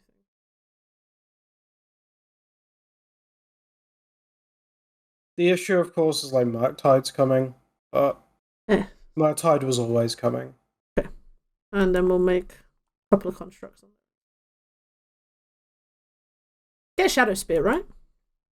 Oh god, yeah. Yeah, we need to like get in our life back.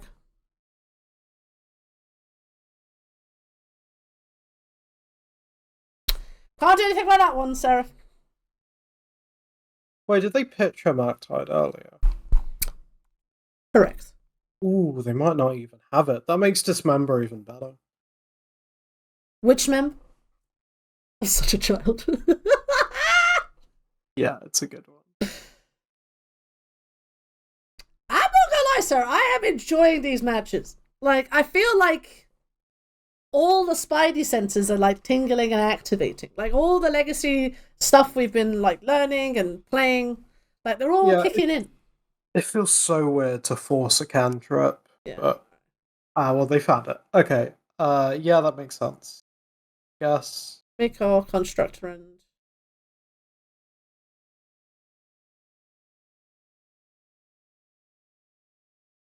does mean we get to get our Shadow Spear at least. They didn't shuffle, Sarah. Mm-hmm. Notably. Okay, you just float the mana. Get Shadow Spear.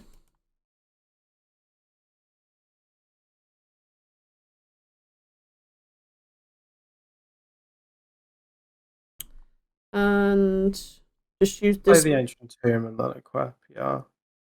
I don't think we're bluffing. Well, no, because do not just use the seat and not take two. I didn't say tap Ancient Tomb. Oh, it's just okay. Let me equip the Shadow Spear then.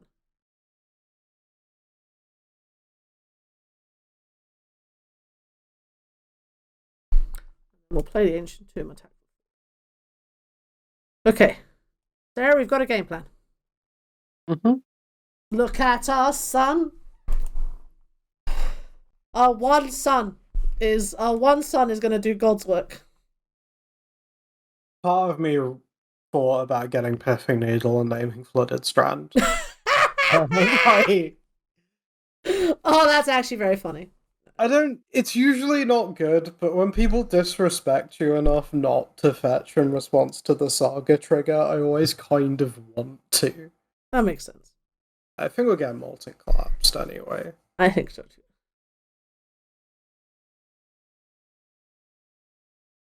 Does this melt down? Okay. Okay, that's about the same. Yeah. That's I mean, if anything, it's worse. Yeah, it is worse. Cool. Cool game! Sure. Sure. Yeah, you just have 6. Yeah. Oh, that's funny. I'm not even mad. I'm not even mad. I just find it funny. Oh. Okay, pass. Oh, I mean, they're not clocking us, which is nice. We're just.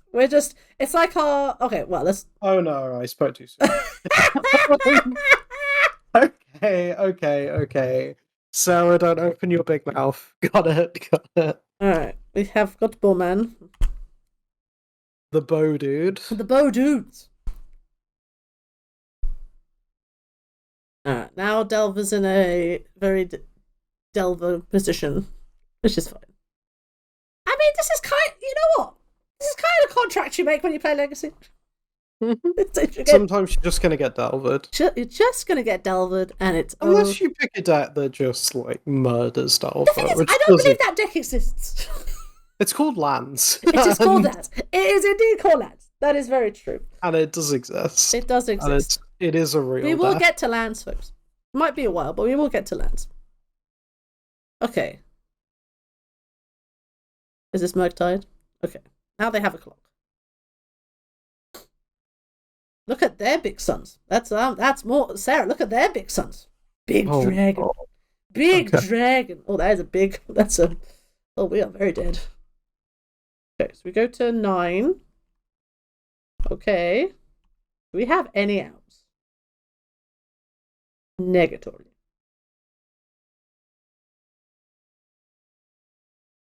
No. GG.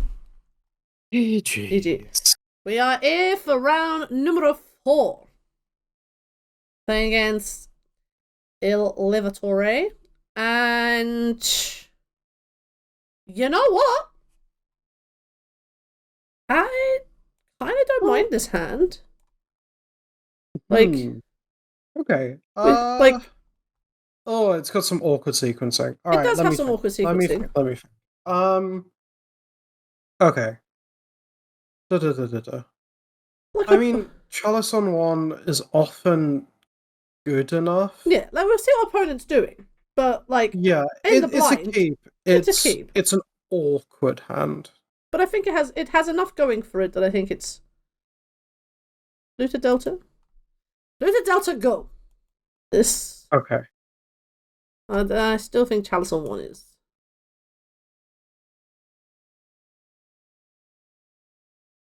That's a better version of Save Traitors, for sure. So I think we just go Chalice on 1. Yeah, let me just think, just in case. Yeah, there's no... Because it's 2 opals, which is really annoying. Yeah. We can't get, like, a turn 1 Emry. Well, you can. We have to... It's just not very good, and then you don't Chalice on 1. I think we still... I think Chalicing on 1, like, in the... Also, Chalicing on 1 on the blind, like, Ancient Tomb Chalice with Void, you could be, like, 4 decks to the format. Yeah, true. I think these give up our stick one of easy. So I think we just go this. We have given our cards that were a Stompy deck. Let's see if they force this. Alright, force check resolved. Okay, Chalice on 1 resolving is okay. I'm happy. Mm-hmm. But Chalice on 1 resolving also playing into Reanimator again. Chalice on 1 against Reanimator is great. Reanimator doing nothing on turn 1 is wild. Well, I don't know. Like... Hold on. Polluted Delta, Verdant Catacombs. What plays Polluted Delta and Verdant Catacombs? Polluted Delta is most... Alaran, Nickfit, some Storm decks. Some Storm decks. The Reanimator deck. If it's Reanimator, I think they fetch and Tomb. And yeah, they would fetch and Tomb. Okay, well, let's see. Again, this could just be, like, control with, like, weird fetches. But I think even that will... I think we just play Emry and see what... 4-color Beans probably also plays these. Sultai Beans, it could also be Sultai Beans, actually. That's another good point. Again, we don't know enough, so we're going just on... Okay, alright, opponent. Alright. Okay, I think it's... See... Well, Mox Opal first, and then see. And then we play Emry.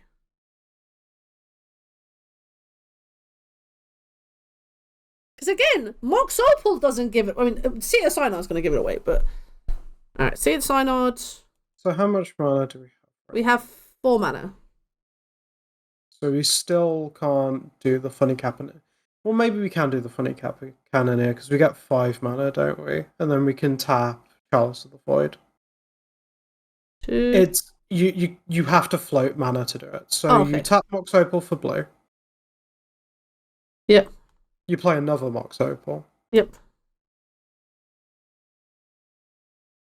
Keep this one. Mm-hmm. And then you slime Kappa Cannoneer. It does it into days, but also they didn't have days last turn. So 3 blue. Pay 1. Pay 1. Just improvise. Yeah. And just done. But look at our son. Yep. This is just a way quicker clock if it happens. Alright, our son. Sarah, look at our son. Our beautiful boy is resolved. How did they kill this? Oh, I spoke too soon. Most decks can't kill it. Just like straight up. They need like 4 mana and a pitch elemental. And that's a big ask a lot of the time. Blood Crypt? Feels reanimatory. All right. Blood Crypt? Is it that black-red shadow deck that's been doing the rounds? The Maybe. Stalactite Stalker deck? Sure. I did actually pop up to Parker about a week ago. Like, do you think a red-black Stalactite Stalker deck has legs? And they were like, yeah.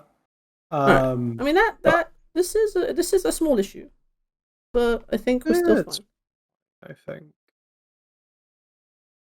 Yeah, I don't know how red-black kills this Kappa Cannoneer. Like, Molten Collapse doesn't do it. That's the thing, you don't. I mean, that's true. Alright, so we're playing against red-black, so okay, we don't have to worry about counter spells. Yeah, we need to be a bit conservative about our life total. Yeah, correct. But Kappa is a very good clock. Mm-hmm. We play Emry next turn, correct? Yeah, we just play Emry with the seat. Play it with the opal. Okay. If it mills over nothing else good, you can just return the other opal and have it untapped. Oh, that's so sweet. It's like a tiny optimization. It probably won't matter, but yeah. So just blue, play Emry.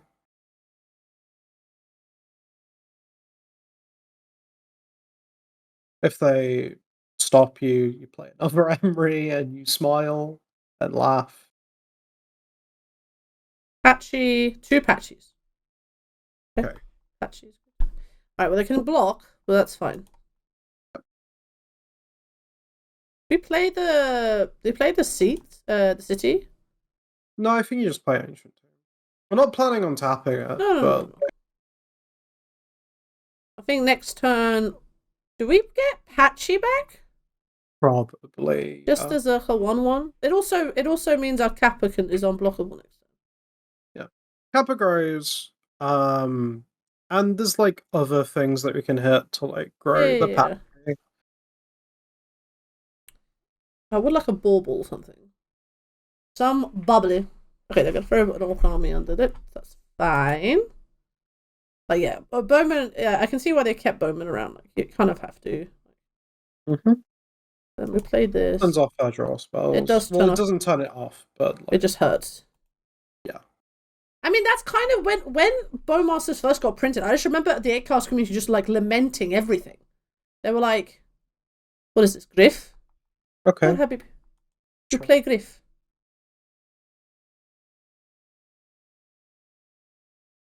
Take the other Emry. Habibi, it's a 1/2. I will block. Happily block.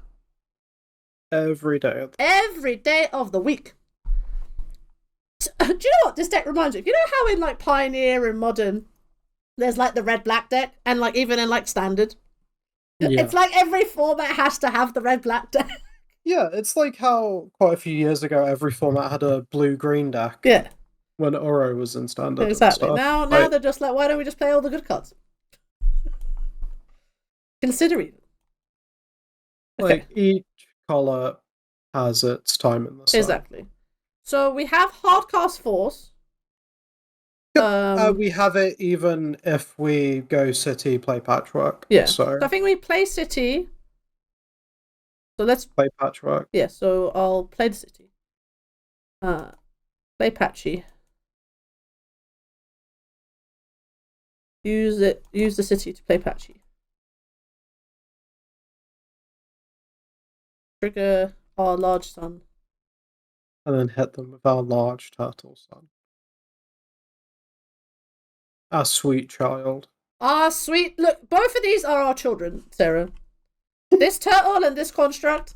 And then there's this weird fish lady who's just, here for a good time. Auntie. This is their auntie. A really nice auntie who comes and gives everyone. She's just in the pond, just living her best life. Okay, so playing against black red. Okay, so I don't even know if there's a sideboard code for this, but we're gonna have to do this on the fly. Yeah. So we can think about it. Okay. So I'm just thinking similar decks that approach it this way. It's kind of like it's like the scam deck. Yeah, but without blue. The without blue is what makes it kind of tricky to think because you're like, about. what do you have? So we're definitely gonna. So I think there might be they have to have Stalactite Stalker, right? Like that has to be Yeah. like I don't know if they've got Death Shadow, but like whether it's just like Stalactite Stalker, Bowman, Molten Collapse, maybe like a K command. Oh, that'd be spicy. Like Griff. Maybe they have a scan package. Like if they've got Griff. Yeah. This deck is one of those things where I haven't like seen enough of it to Yes, have this is a kind. good But idea. guys, folks, this is a good lesson about sideboarding on the fly, like or like trying to take decks you have seen and trying to adapt them to what you see. So for me, I like. I'm kind of How do we spell opponent's name as well? That's oh also a good trick. so IL underscore and then Mm-hmm. LIVE double Yep. LATORE. So Livatore or Livatore. Okay. I have some ideas on what card I think. Yeah, absolutely no results with a deck even resembling this. Yeah. Must be just. So Alright, I've got. alright, so Chalice is probably still good. That's I think still good, yeah. I think they're gonna have like the scan package, so like Grief, reanimate Grief is Yeah. probably gonna be a thing. So we're gonna think a bit like blue black scam ish, but without As much counter magic. but as much cat magic. Okay, So we've if got a we're minute, playing so against let's get our cards. if we're playing against scam. Ooh, let's think about like mono black scam. Okay. Let's just keep it simple. So cut Spellbomb. Okay, yep. Cut 2 Emry. Yep. Cut 2 Metallic Rebukes. Yep. Cut a Kappa Cannoneer. Yep. This says cut Chalice. I'm going to disagree because this is a different thing. Bring in Raven form. Yep. Dismembers, Crucible, and One Rings. Oh, not Torpor Orb? Torpor Orb is there as well. Okay. But we need to think of something else. No, that's Torpor Orb, Raven form, Dismember, One Ring. Oh, Crucible. Yeah. Maybe Shave a Chalice? That's what they were suggesting. I'm thinking Shaving Piffing Needle against this version, though. Yeah, that makes sense. I think the reason you keep Needle in against the mono black version is because they're like currency converter and Saga, whereas I'm not we took sure. Needle out, and then we can always go back to it in game 2. Or game 3. Il Levatore, though, is a known quantity online. But maybe they are just testing something spicy. This is like, you know in the Goldfish when you see Spice Corner? Yeah. This is a Spice Corner. We cannot keep this hand. This hand is god. Zero mana. Zero mana. This one looks like a keeper. This one.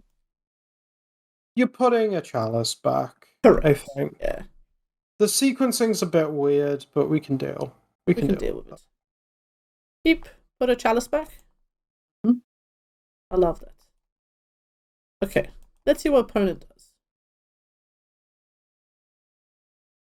Yeah, I think treating it like mono black scam is probably the closest. Yeah. The only issue is they also get Meltdown. They do get Meltdown. Like this is we have to do the whole softer Meltdown thing. Let's see what they do.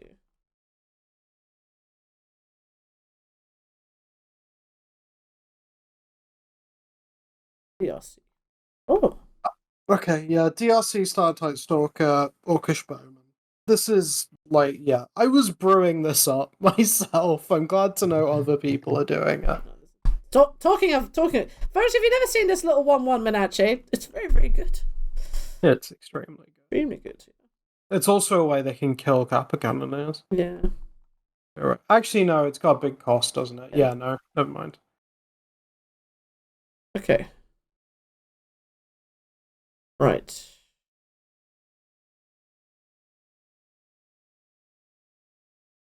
Okay. Alright. Well, we've got cover against Meltdown, at least. Yes.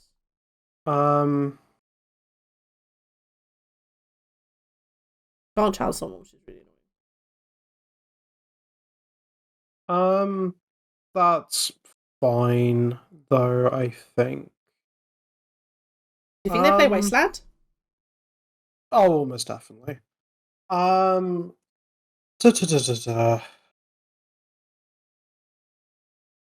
when we're not guaranteed to be making a construct. Maybe it's just like. I think it's just see Opal go. and just like hope to like hit a soul land or something.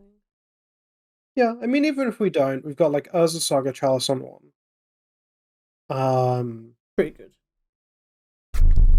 We might have to be quite conservative with the Force, which is not where I like to be a lot of the time, because Meltdown exists. Weird seeing Black Crypt in Legacy, I'm not gonna lie. Like OG Black Crypt? That implies Shadow as well. Yeah. Oh. Yeah, look at them hitting themselves.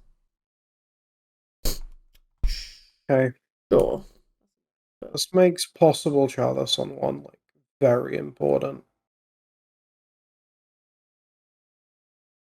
Lock them out of most of the threat base of the deck, and then hold Force of Will for them trying to get rid of it with Meltdown.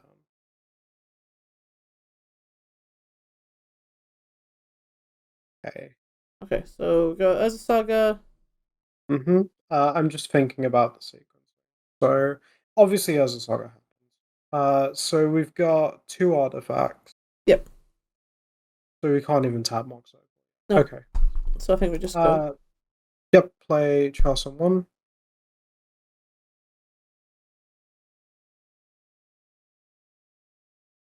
We have 3 3 artifacts. Now So we have 3 artifacts. So we can tap Mox Opal for blue. Yep. Play another Mox Opal. And then Thoughtcast. Yeah. Which we want to do now while they don't have Bowmasters up. This one. Blue. Thoughtcast, please. Okay. Alright, that is not bad. We can start making construct babies. Next.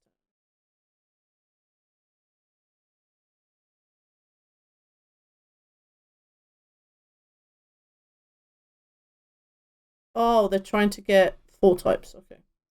Now that they're attacking for 6. That's fine. Annoying, but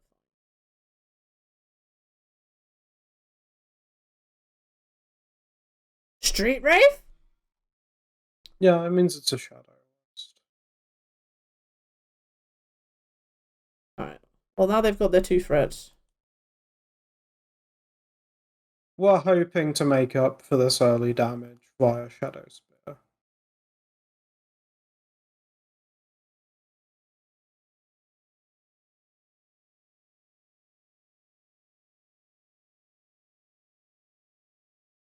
They can have a very dead hand. Yeah. Well, which is a big hope. Ottawa is very good. Okay. Oh,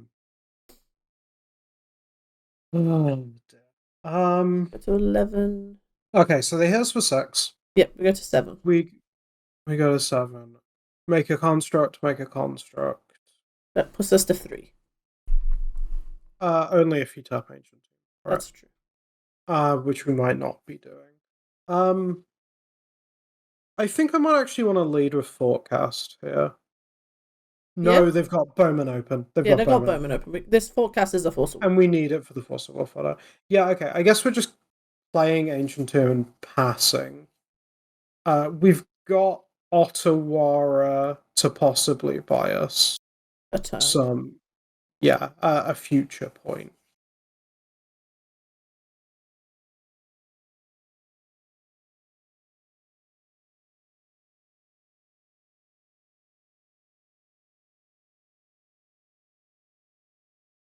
They're fetching on.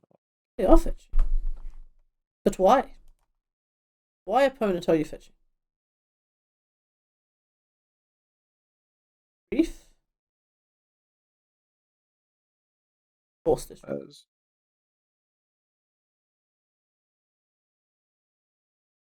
They're just going to take the Force, right? Yes. But then the clock, let's not forget about this clock that we've got to deal with. Like, there's still 3 creatures on the board that we have to deal with. Okay, we force it. The only reason why I'm thinking it is that I think that it accelerates the clock. Yeah, they have us dead on board next turn if we don't. Okay, that's fair. Shoot! Thank you. Now we're on 6, now we're on 6, so the Ancient Tomb is not being used that often, but Shadow Spear is going to do God's work. Okay. So at the end step, don't tap Ancient, but make it.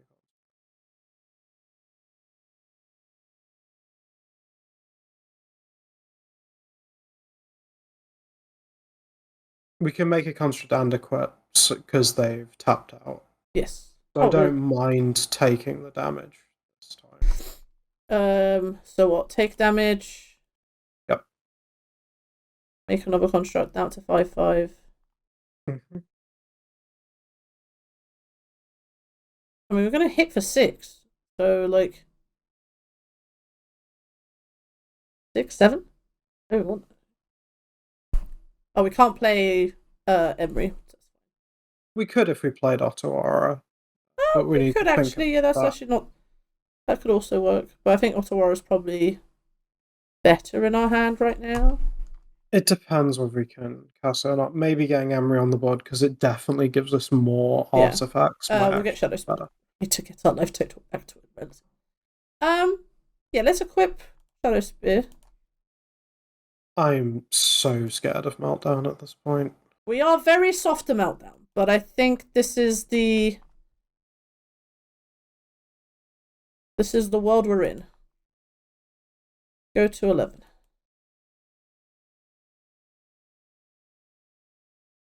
Go to 11, they go to 5. They need Meltdown right now. In which case, let's just Ottawara and play Emry. It at least helps our... we have Moxopal, Chalice... No, there's not much. Okay. Yeah, we just need to fade Meltdown. Molten Collapse is annoying. That's a Meltdown. Meltdown?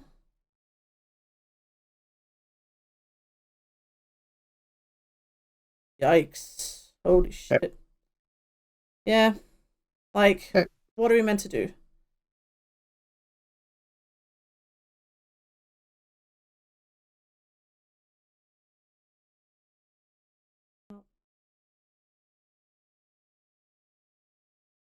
Yikes.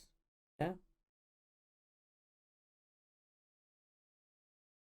Yeah, we've been locking 2 cards in our hand, but they hit Meltdown. That grief's really unfortunate. I'm wondering whether it was still correct not to actually force it, let them take our force, and then we Thoughtcast to try and find another force. Perhaps, but like... That was originally kind of what I was thinking, but it's but like I'm even looking at the card we milled over Emry, that was like, again, we've... Yeah, I'm not saying it would have worked, but I'm wondering whether that's still like the better play. Okay, cool. Game 3. Alright. Okay. Do we want to change anything now we've seen most of their deck? Or seen a chunk of their deck? We haven't seen a single Wasteland, right? We haven't seen a single. So I think we cut Crucible. And I'm thinking we bring something in to like as a counter against Meltdown. Metallic Rebuke? Yeah, I think it's Metallic Rebuke. I'm trying to think whether we like bringing another counterspell as well. Maybe it's like shave 1 Chalice, bring in another Metallic Rebuke. Yeah.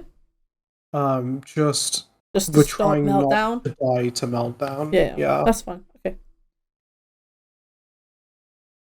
I mean, honestly, I think the way we win this is doing what we did in game 1, which is playing big. No, we can't keep this. Yeah, this has no stable mana. But this seems fine.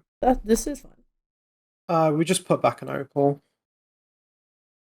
Like we make Patchy a big thing, and then we play Urza Saga, and that's our game plan. We have a game plan. Is it a good game plan? We hope so. It's not even that soft a Meltdown, really, which is interesting. You said Mox Opal? Yeah. Yeah, I might do that. All right.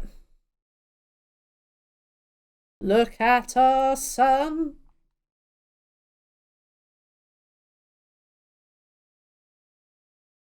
Don't stare at it like you have a counterspell. Don't stare like you have Force of Will. We've seen your deck.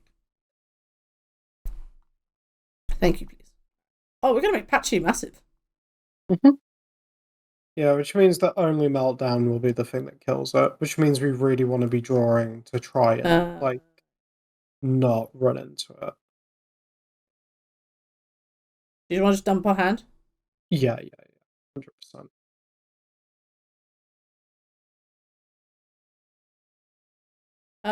Do you want to crack one of these bubbles? I think we want to crack both of them, actually. So, start by targeting us. See what we're drawing. We're drawing a Metallic Rebuke.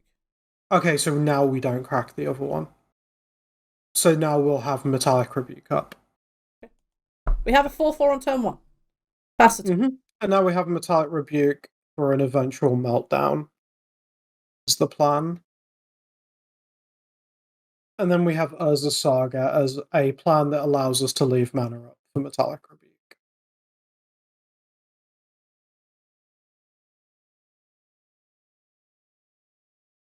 Yep. Oh. We gotta say sure to almost everything that is Meltdown. It's just like, are you Meltdown? No. Yeah, this is the advantage of baurbling ourselves instead of baurbling them, is that we saw we had a Metallic Rebuke, and the way you keep it held up is by not baurbling again. We're baurbling them on their own step?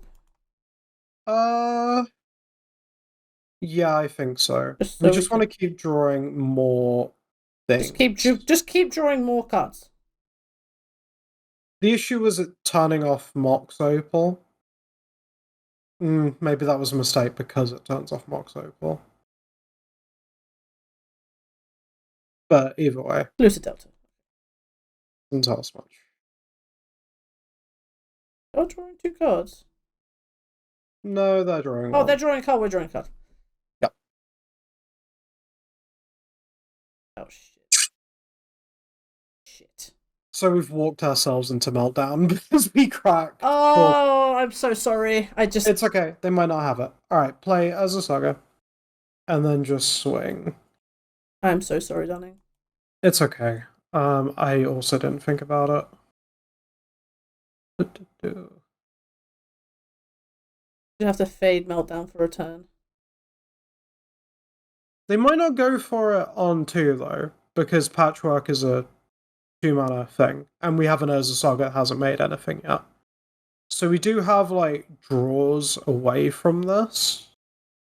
But, yeah, we really should have thought about Mopal. They're going to grief us. Alright, that's fine. I mean, they take Emry? They might, if they're going to reanimate, they might just take both Metallic Rebukes, with the idea of resolving Meltdown.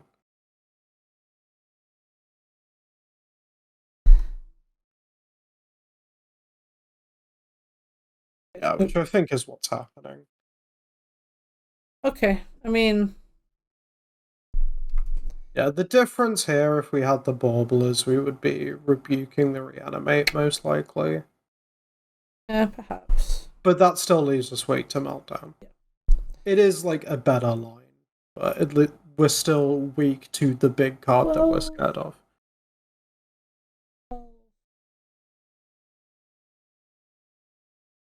We just need to, have a couple of turns. Reanimating. We're getting scammed.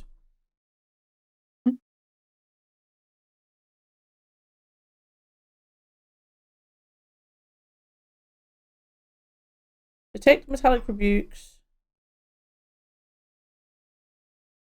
Yeah, that was on me. I apologize. No, it's fine. Molten Collapse.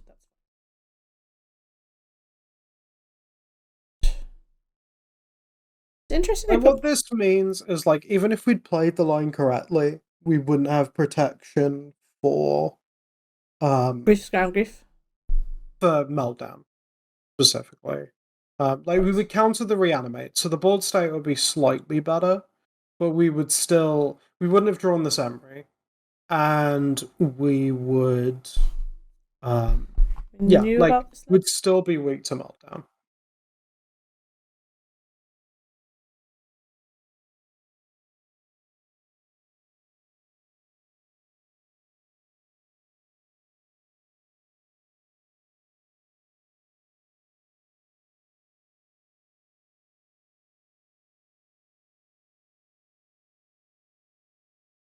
Of the sign. We probably shouldn't play seat. You want to just make a construct? Then play Emry? Probably not on our turn either. I know it's losing a damage, but the thing is, like, if they melt down next turn, which is when they're incentivized to do so, you don't want to play Emry then, because that means we're not playing Emry. Yeah, which is actually a big thing to give up. Okay, let's think about it. So we attack. Also, it's a 4/4. The land doesn't pump it. The land pumps the construct. I'm talking about land pumping the construct. Okay, if they melt down next turn, like, let's say we know that they're about to slam land meltdown. Yeah. We lose our Patchwork, we lose our Mox Opal. If we don't make a construct, we don't necessarily lose the construct. That is true. So maybe we just attack for 4 and pass the turn. We need to construct a reality where they're forced to do that, though, and they can't wait another turn, which probably means that we need to play Emry. Because then we're making, like, double construct. Emry gets back a ball. Yeah. And then we have to play. So we're gonna have to play C and Emry. Yeah, which means we have to play Emry. Yeah. Okay. Cool. So we will accept our softness to meltdown for a turn. Yeah, I mean it plays into meltdown, but the thing is meltdown's a sorcery, and if they do it next turn, we get to keep our constructs. Torpor Orb, Seat, and some bubbles. Okay, well, we're attacking for 4, right? Like like we can't make it 5 no. because then we're way too into meltdown. I think we've put ourselves in a okay position. If they melt down, we have Urza Saga tokens to like back it up. Our life total is still pretty high. Mm-hmm. Like even if they go to like remove Emry, that's still fine. Swamp Cycling. Okay, so they're gonna reanimating troll puts you to 1, my friend. I don't think the reanimating troll. Are you just saying they're just doing the old-fashioned? They just need the land drop. Yeah. Okay, so they're attacking for. So is this Molten Collapse? Okay, what are they Molten Collapsing? Emry and the Mox Opal. I mean, that's kind of like Meltdown. It's way worse than Meltdown because we still keep our Patchwork. Yeah, that's fine. Yeah, I mean there's nothing we can really do about that.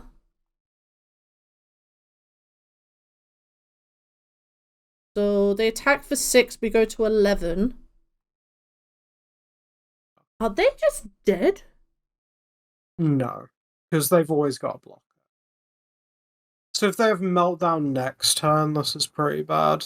Well, no, if we get Shadow Spear...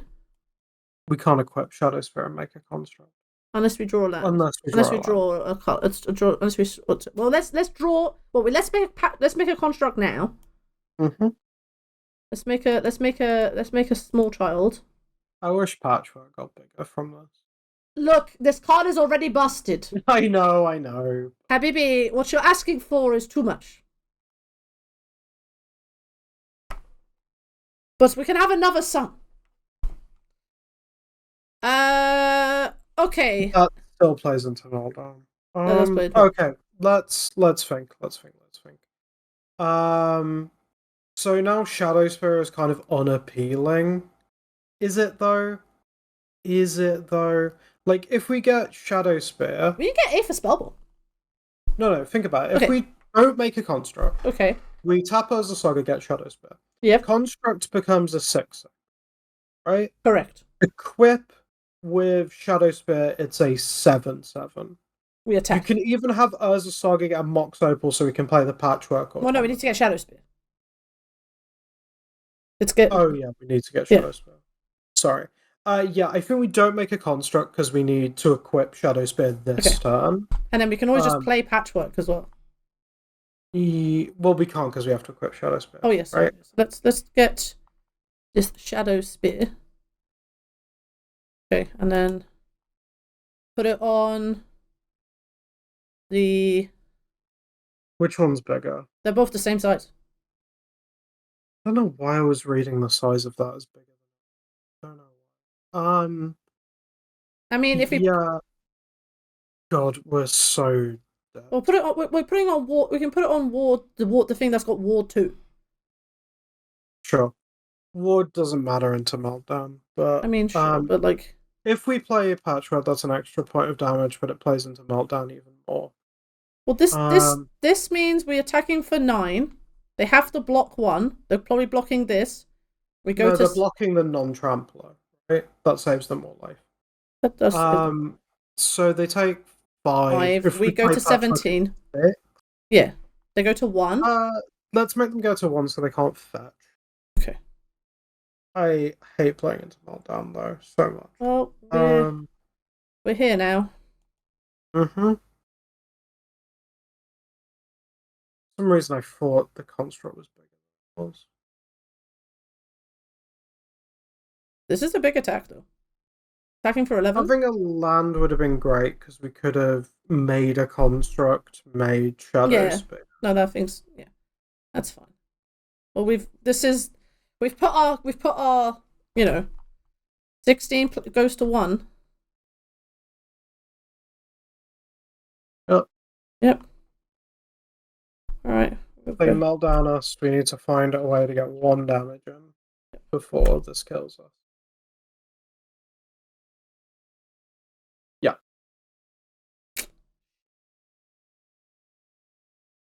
I mean, we knew they had it. Their plays didn't make sense otherwise.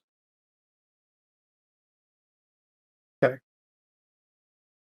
Drawn as a Saga off the top.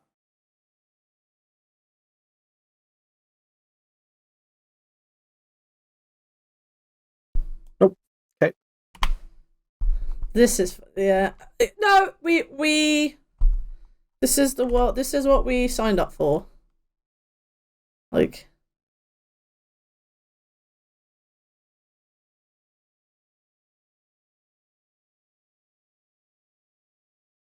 they're just filling their deck. Okay.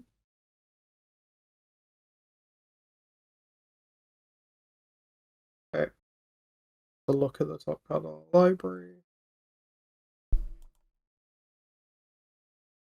It is another mystery.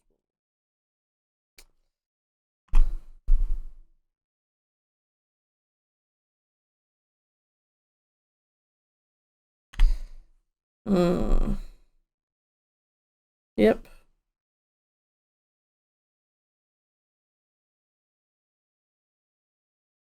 We still have outs.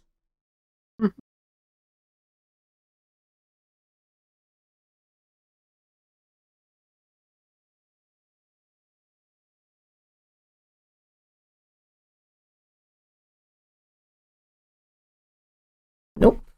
That's not an out.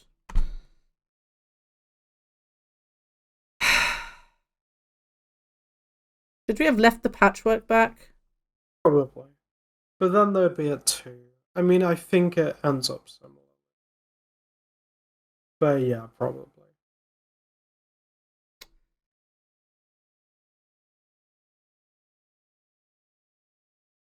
I still stand by our decision. I don't think we played that badly. I think our opponent had Meltdown.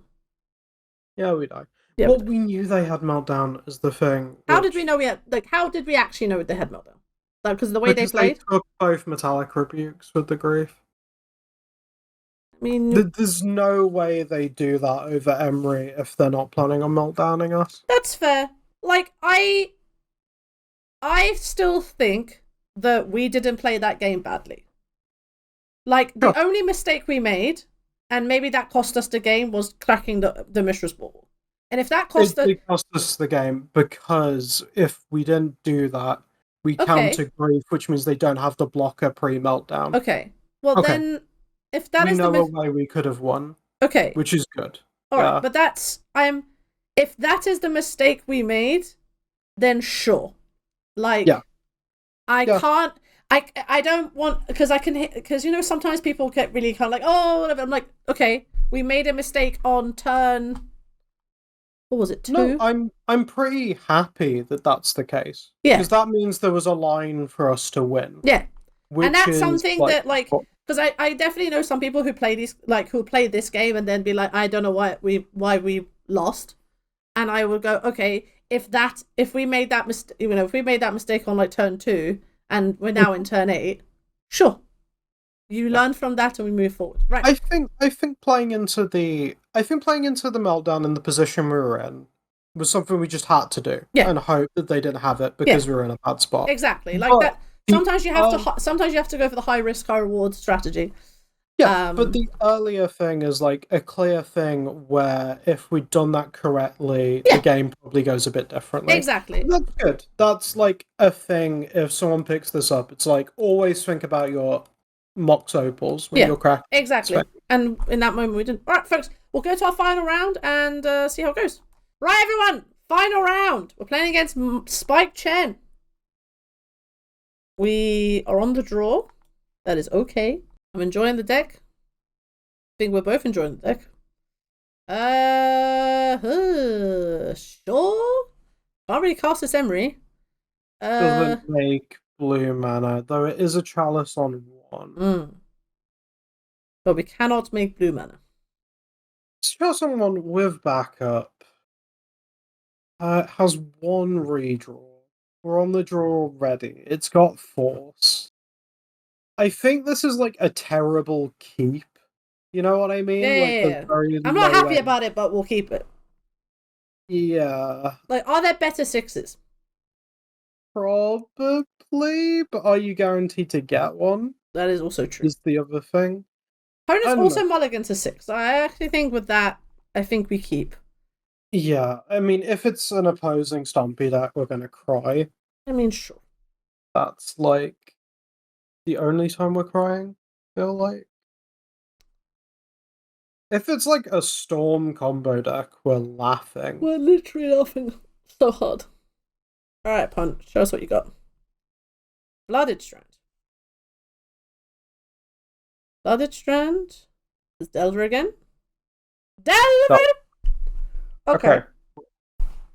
This is fine. Delver Secrets. An actual factual Delver Secrets.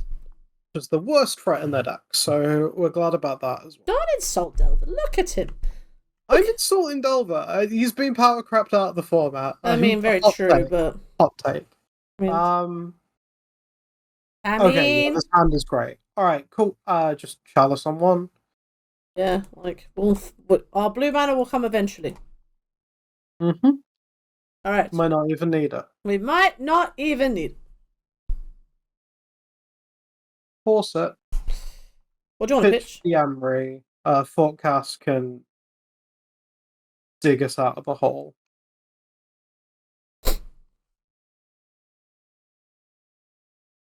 Okay, they force back. Thinking about both. They might not. Oh, they will force. Okay, so we're both... Did someone just in the Shadow Realm? But the issue is we have an Urza Saga. Alright, so they're playing Rug Delver. The Juju Bean list. If there's a portent. Well, that means they can have Seek the Beast, which is an issue.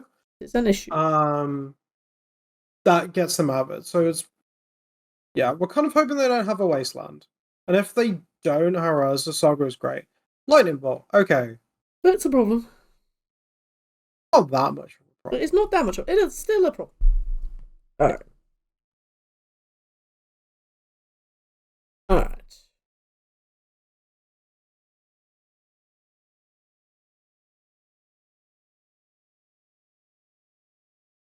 Okay.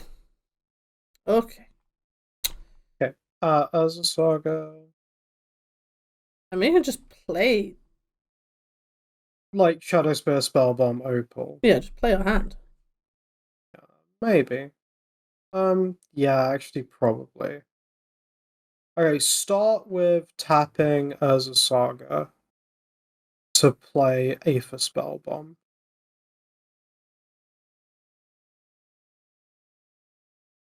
Now play Opal.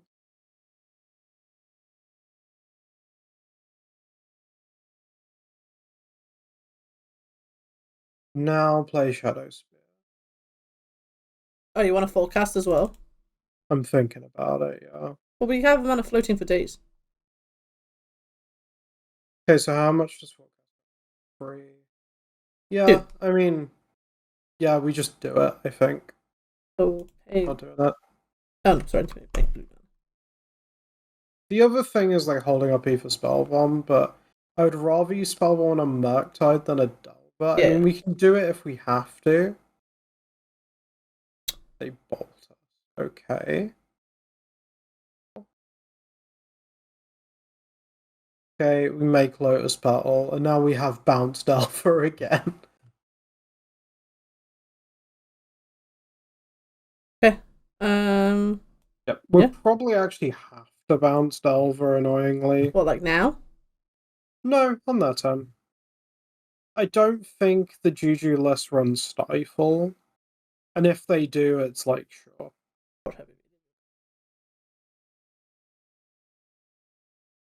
Okay, I'm 100% bouncing Delver before it hits us. Like, even if their hand's Murktide exactly, they don't even get to cast it. No. So, oh, it's the same Delver.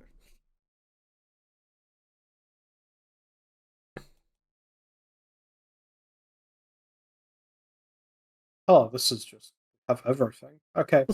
Yeah, we can just play like as a Saga. We're trying to make a Saga without even losing life. We do need to make a construct for Orcs Opal to be online for Metallic Rebuke, FYI. Yeah, that's fine. Play as a Saga then. Yeah. But we can do that if and when we choose. Yeah, exactly. Right? So just pass. Mm-hmm. Passe. Also, Saga into Saga is not okay.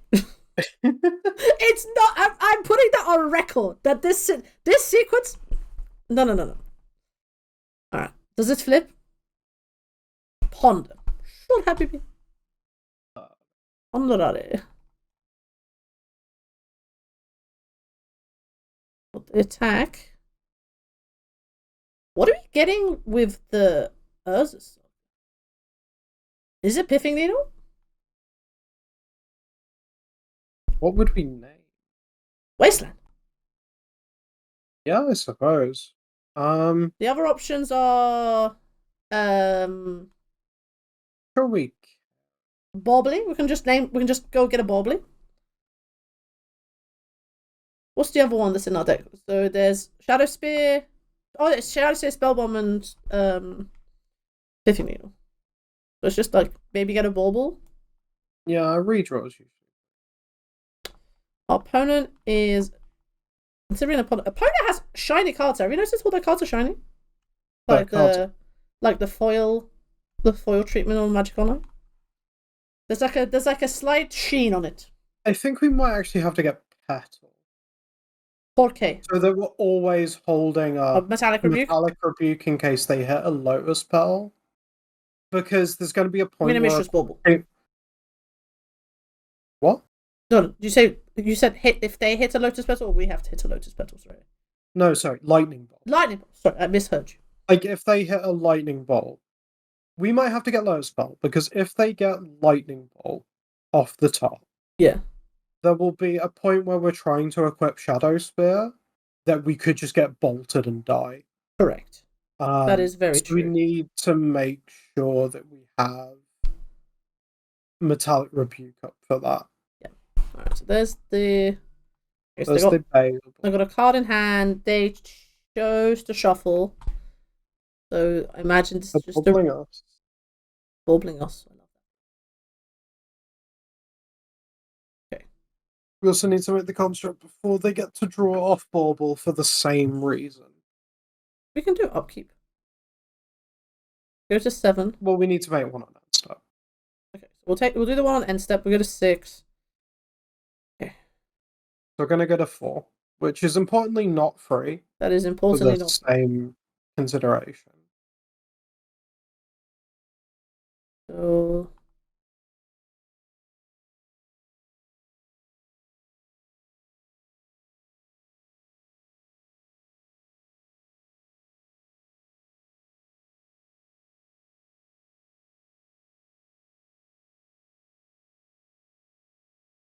I was a bit worried it was stifling the trigger.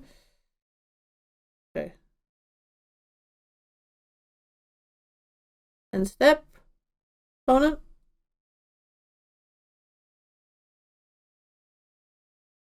Bolting that.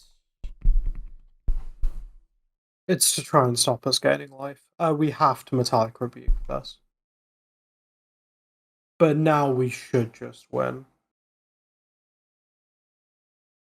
So, 1. Yes.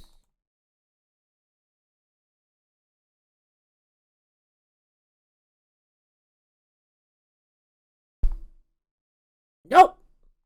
Stop that. I am surprised they bolted the construct. I really am. It's to try and stop us gaining life.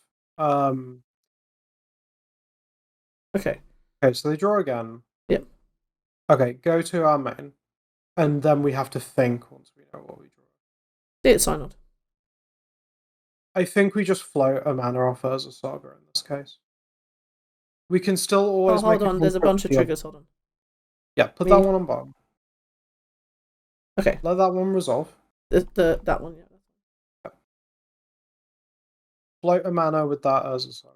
Yep. And then get... So we're no longer thinking about the Metallic Rebuke. Yeah. So in that case, I think we just get a Bauble. Mishra's Bauble? Yeah. Okay, play seat. And equip. Tap seat to equip the Shadow Spear. Oh, no, don't do that. No, sorry. Okay. There. Cool. They They have 6/6. No mana up, so we might as well make it a 7/7.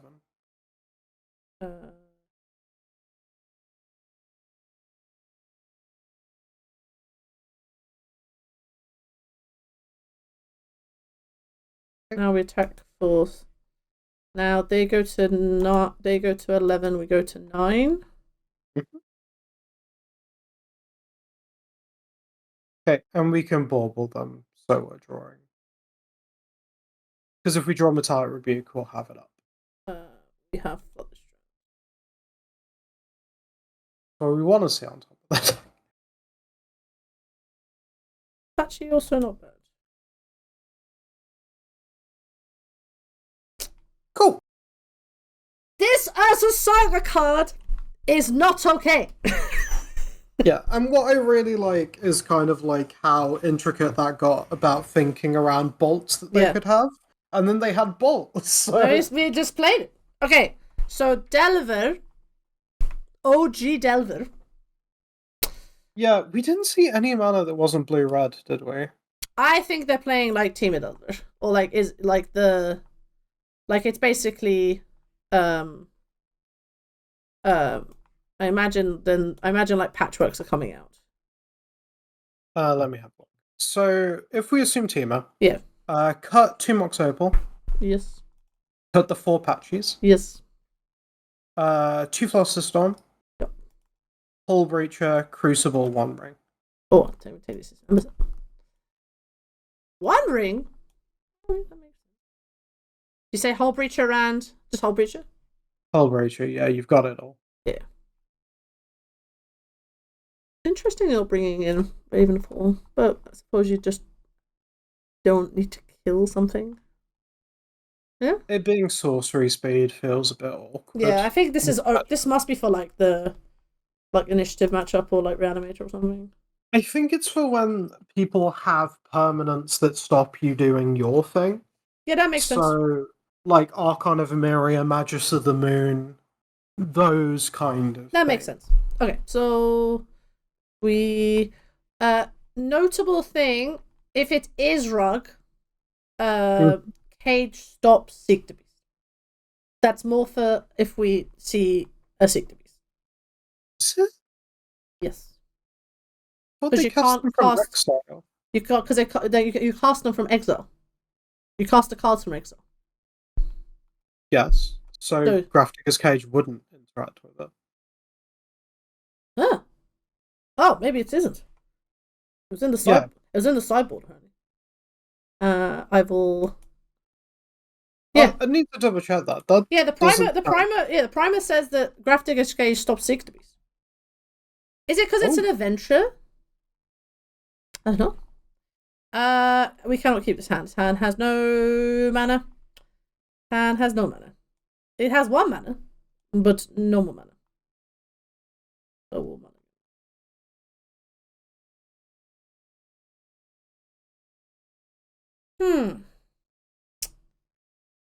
Sarah, I think we're pushing this hand back as much as it pains me. If we put back 1 sec, let's assume we keep just for a second. I'm not saying we are. We have a Chalice on 1 with protection, but like absolutely nothing else. Yeah. Maybe but is that better than 5? 5 is really bad. 5 is really bad for a deck like this. And we can still play like Needle. We can go like Chalice, Needle. Well, I was thinking of putting Needle back. And being like Ottawara, Lotus Pearl, Chalice. Yeah. And then you have Force of Will Pitch Thoughtcast to back it up. But then when are we going to get cast? When are we going to cast this One Ring? We draw all lands. If we draw all our lands, that's very true. Maybe put Needle back. I think because we won game 1, I feel putting. We didn't see Wasteland. It doesn't mean it wasn't there. I just think if we're getting Wasteland, we're getting Wastelanded. Yeah. Okay. All right. Well, let's put Needle back then. My only concern is just like this is for Wasteland, and if we're on the play, like if we're on the draw, then maybe I think Chalice is probably okay. We're not liking it, but we'll keep it. All right, and hopefully we can just draw Ancient Tomb. That'd be lovely.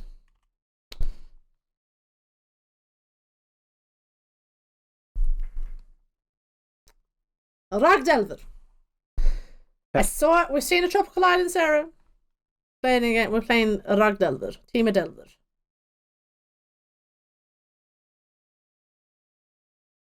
I mean, this is a good card. Yeah. Okay, so we still start with Ottawara because we'd rather that one gets Wastelanded. Yeah. So let's do the thing with the thing and the thing and the thing. And if they daze it, this is a bit sad, but I think we still need to try and force it through. Oh, okay, cool. They could have Seek the Beast. Yeah, I know. Questing Druid, still a very good magic card. But they're now not looking. Did they mull? They mulligan also? Would it be... No, they kept this up. Alright. Chalice resolving. I was not expecting Chalice to resolve. Not gonna lie. They got bolt. I hate that. But it is currently not gonna get through Chalice. My worry again now is Meltdown. Meltdown is a reason to let Chalice resolve. Like you just you just go, sure, or just So we have turned off a lot of the deck. Like this is a big dub.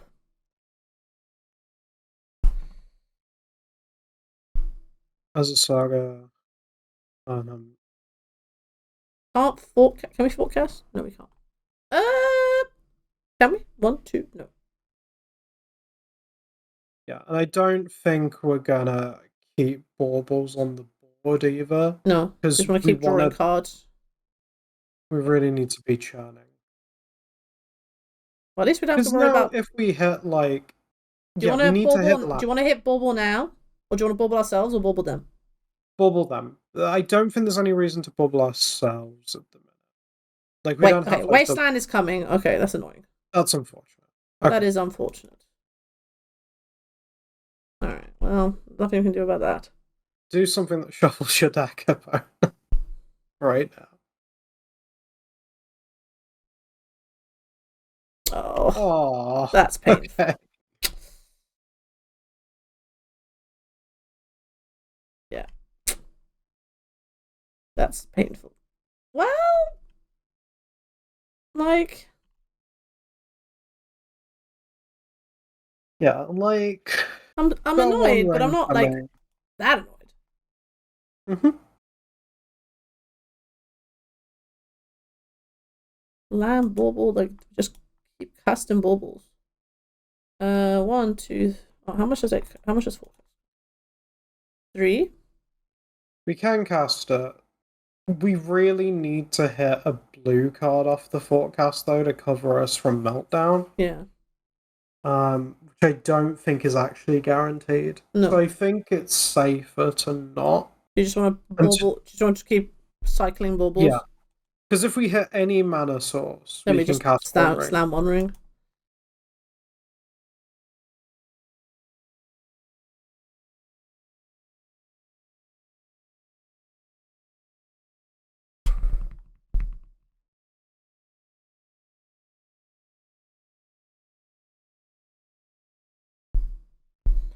I wonder if they seek the beast in response. Like, they seek the beast in response, sure, but like we're still going to see the card. That would just give us more info. Yeah. Don't like that. Oh, I don't like it either.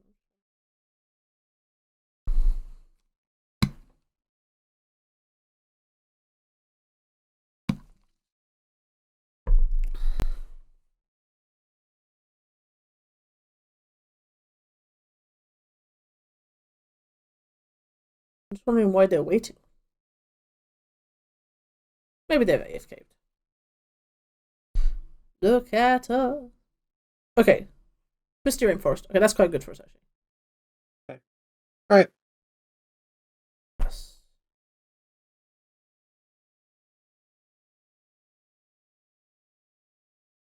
Trigger.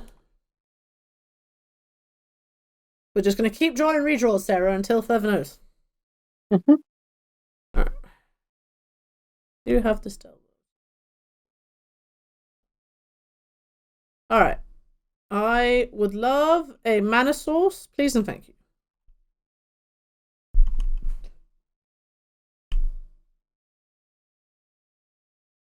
That's a very good one. That's a very good one. We just slam One Ring, right? Like...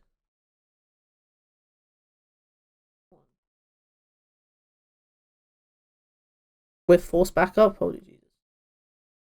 We might not be able to force it. Oh my god, it's resolving!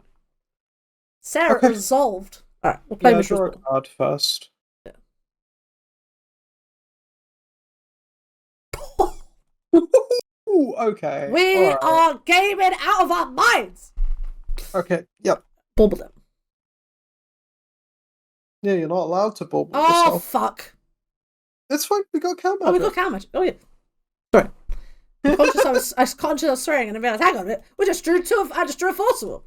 Just drew the forcibles. Let's go. Alright. Also, they can't count. Look at our sun. We can't cast our big sun yet, but. No. He's probably Force of Will fodder, to be honest. He is. But look at his turtle. Look at his little thing. What's he got on his back? Has he got like an all... It's like a cannon. Oh! That's like the whole thing. That's the whole shtick? Oh, they don't know how the card works. Oh, okay. Habibi, this isn't... Habibi, you have to pay an extra... Oh, Habibi. Oh, no. Oh, Habibi, okay.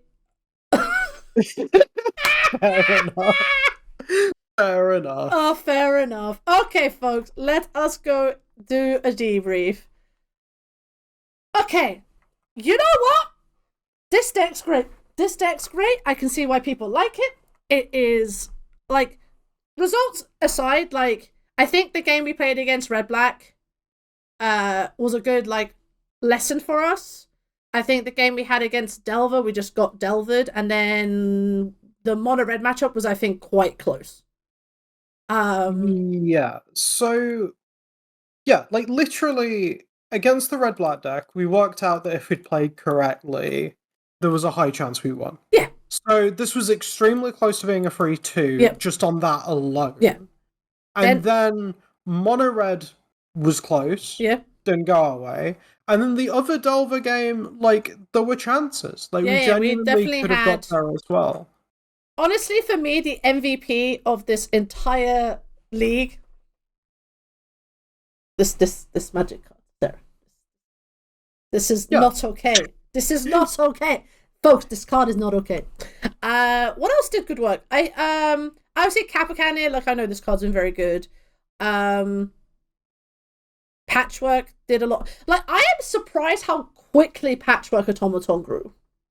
Like, do you know what I mean? Like, turn 1, it was a 4. It was like a 4/4, or like a 3/3 or a 4/4. You're like, that's insane. And, like, I can definitely see there's definitely worlds where you have hands where you have, like, Ancient Tomb, Patchwork, 3 baubles, and then like an Urza Saga or something, and that thing is ginormous. Or like Emry or whatever. You have like a Mox Opal and you have Emry or whatever. We really didn't get to do much Emry like shenanigans. Like, we did a little bit, but not loads.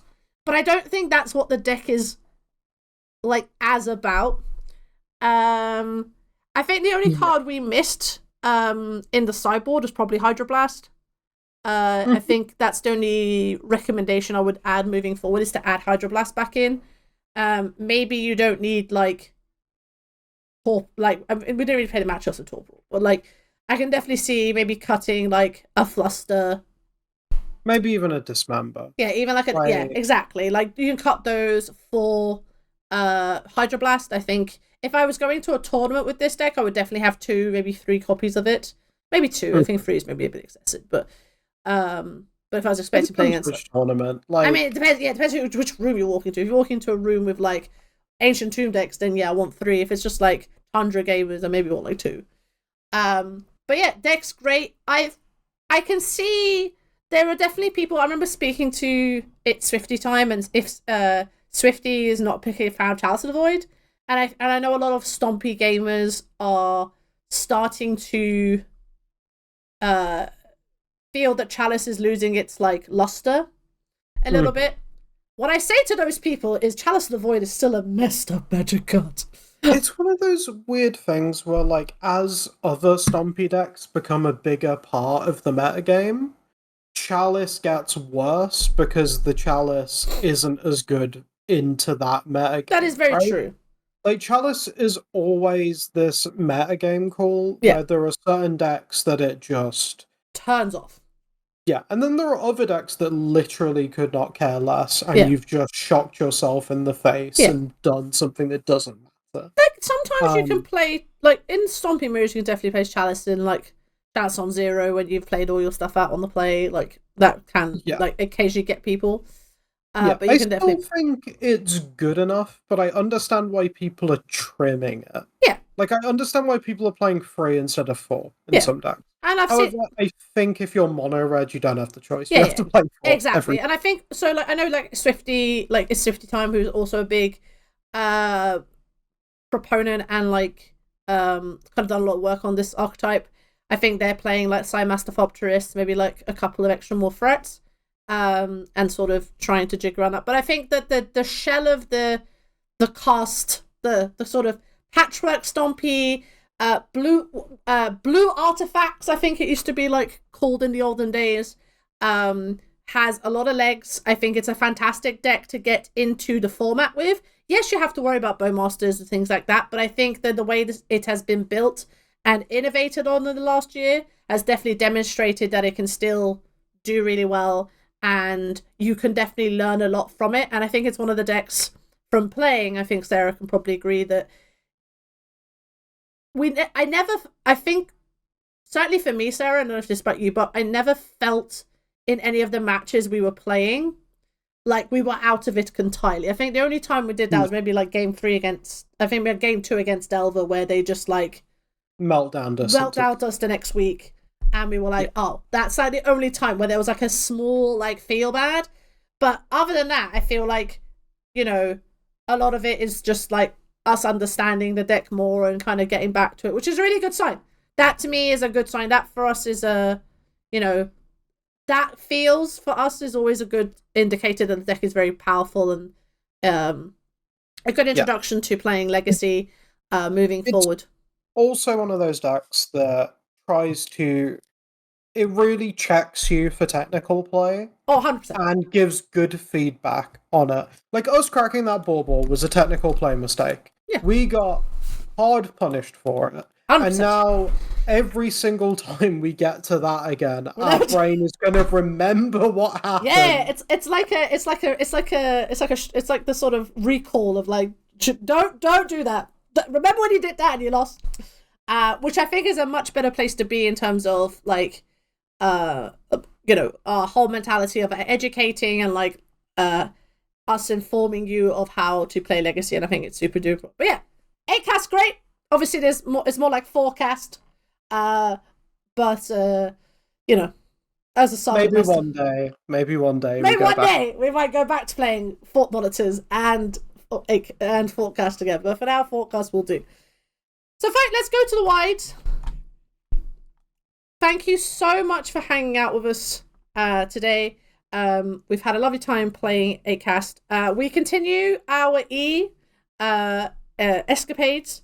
I did not make that for alliteration, but here we are. And continuing to making more content. Of course, if you got this far, please like, share, and subscribe.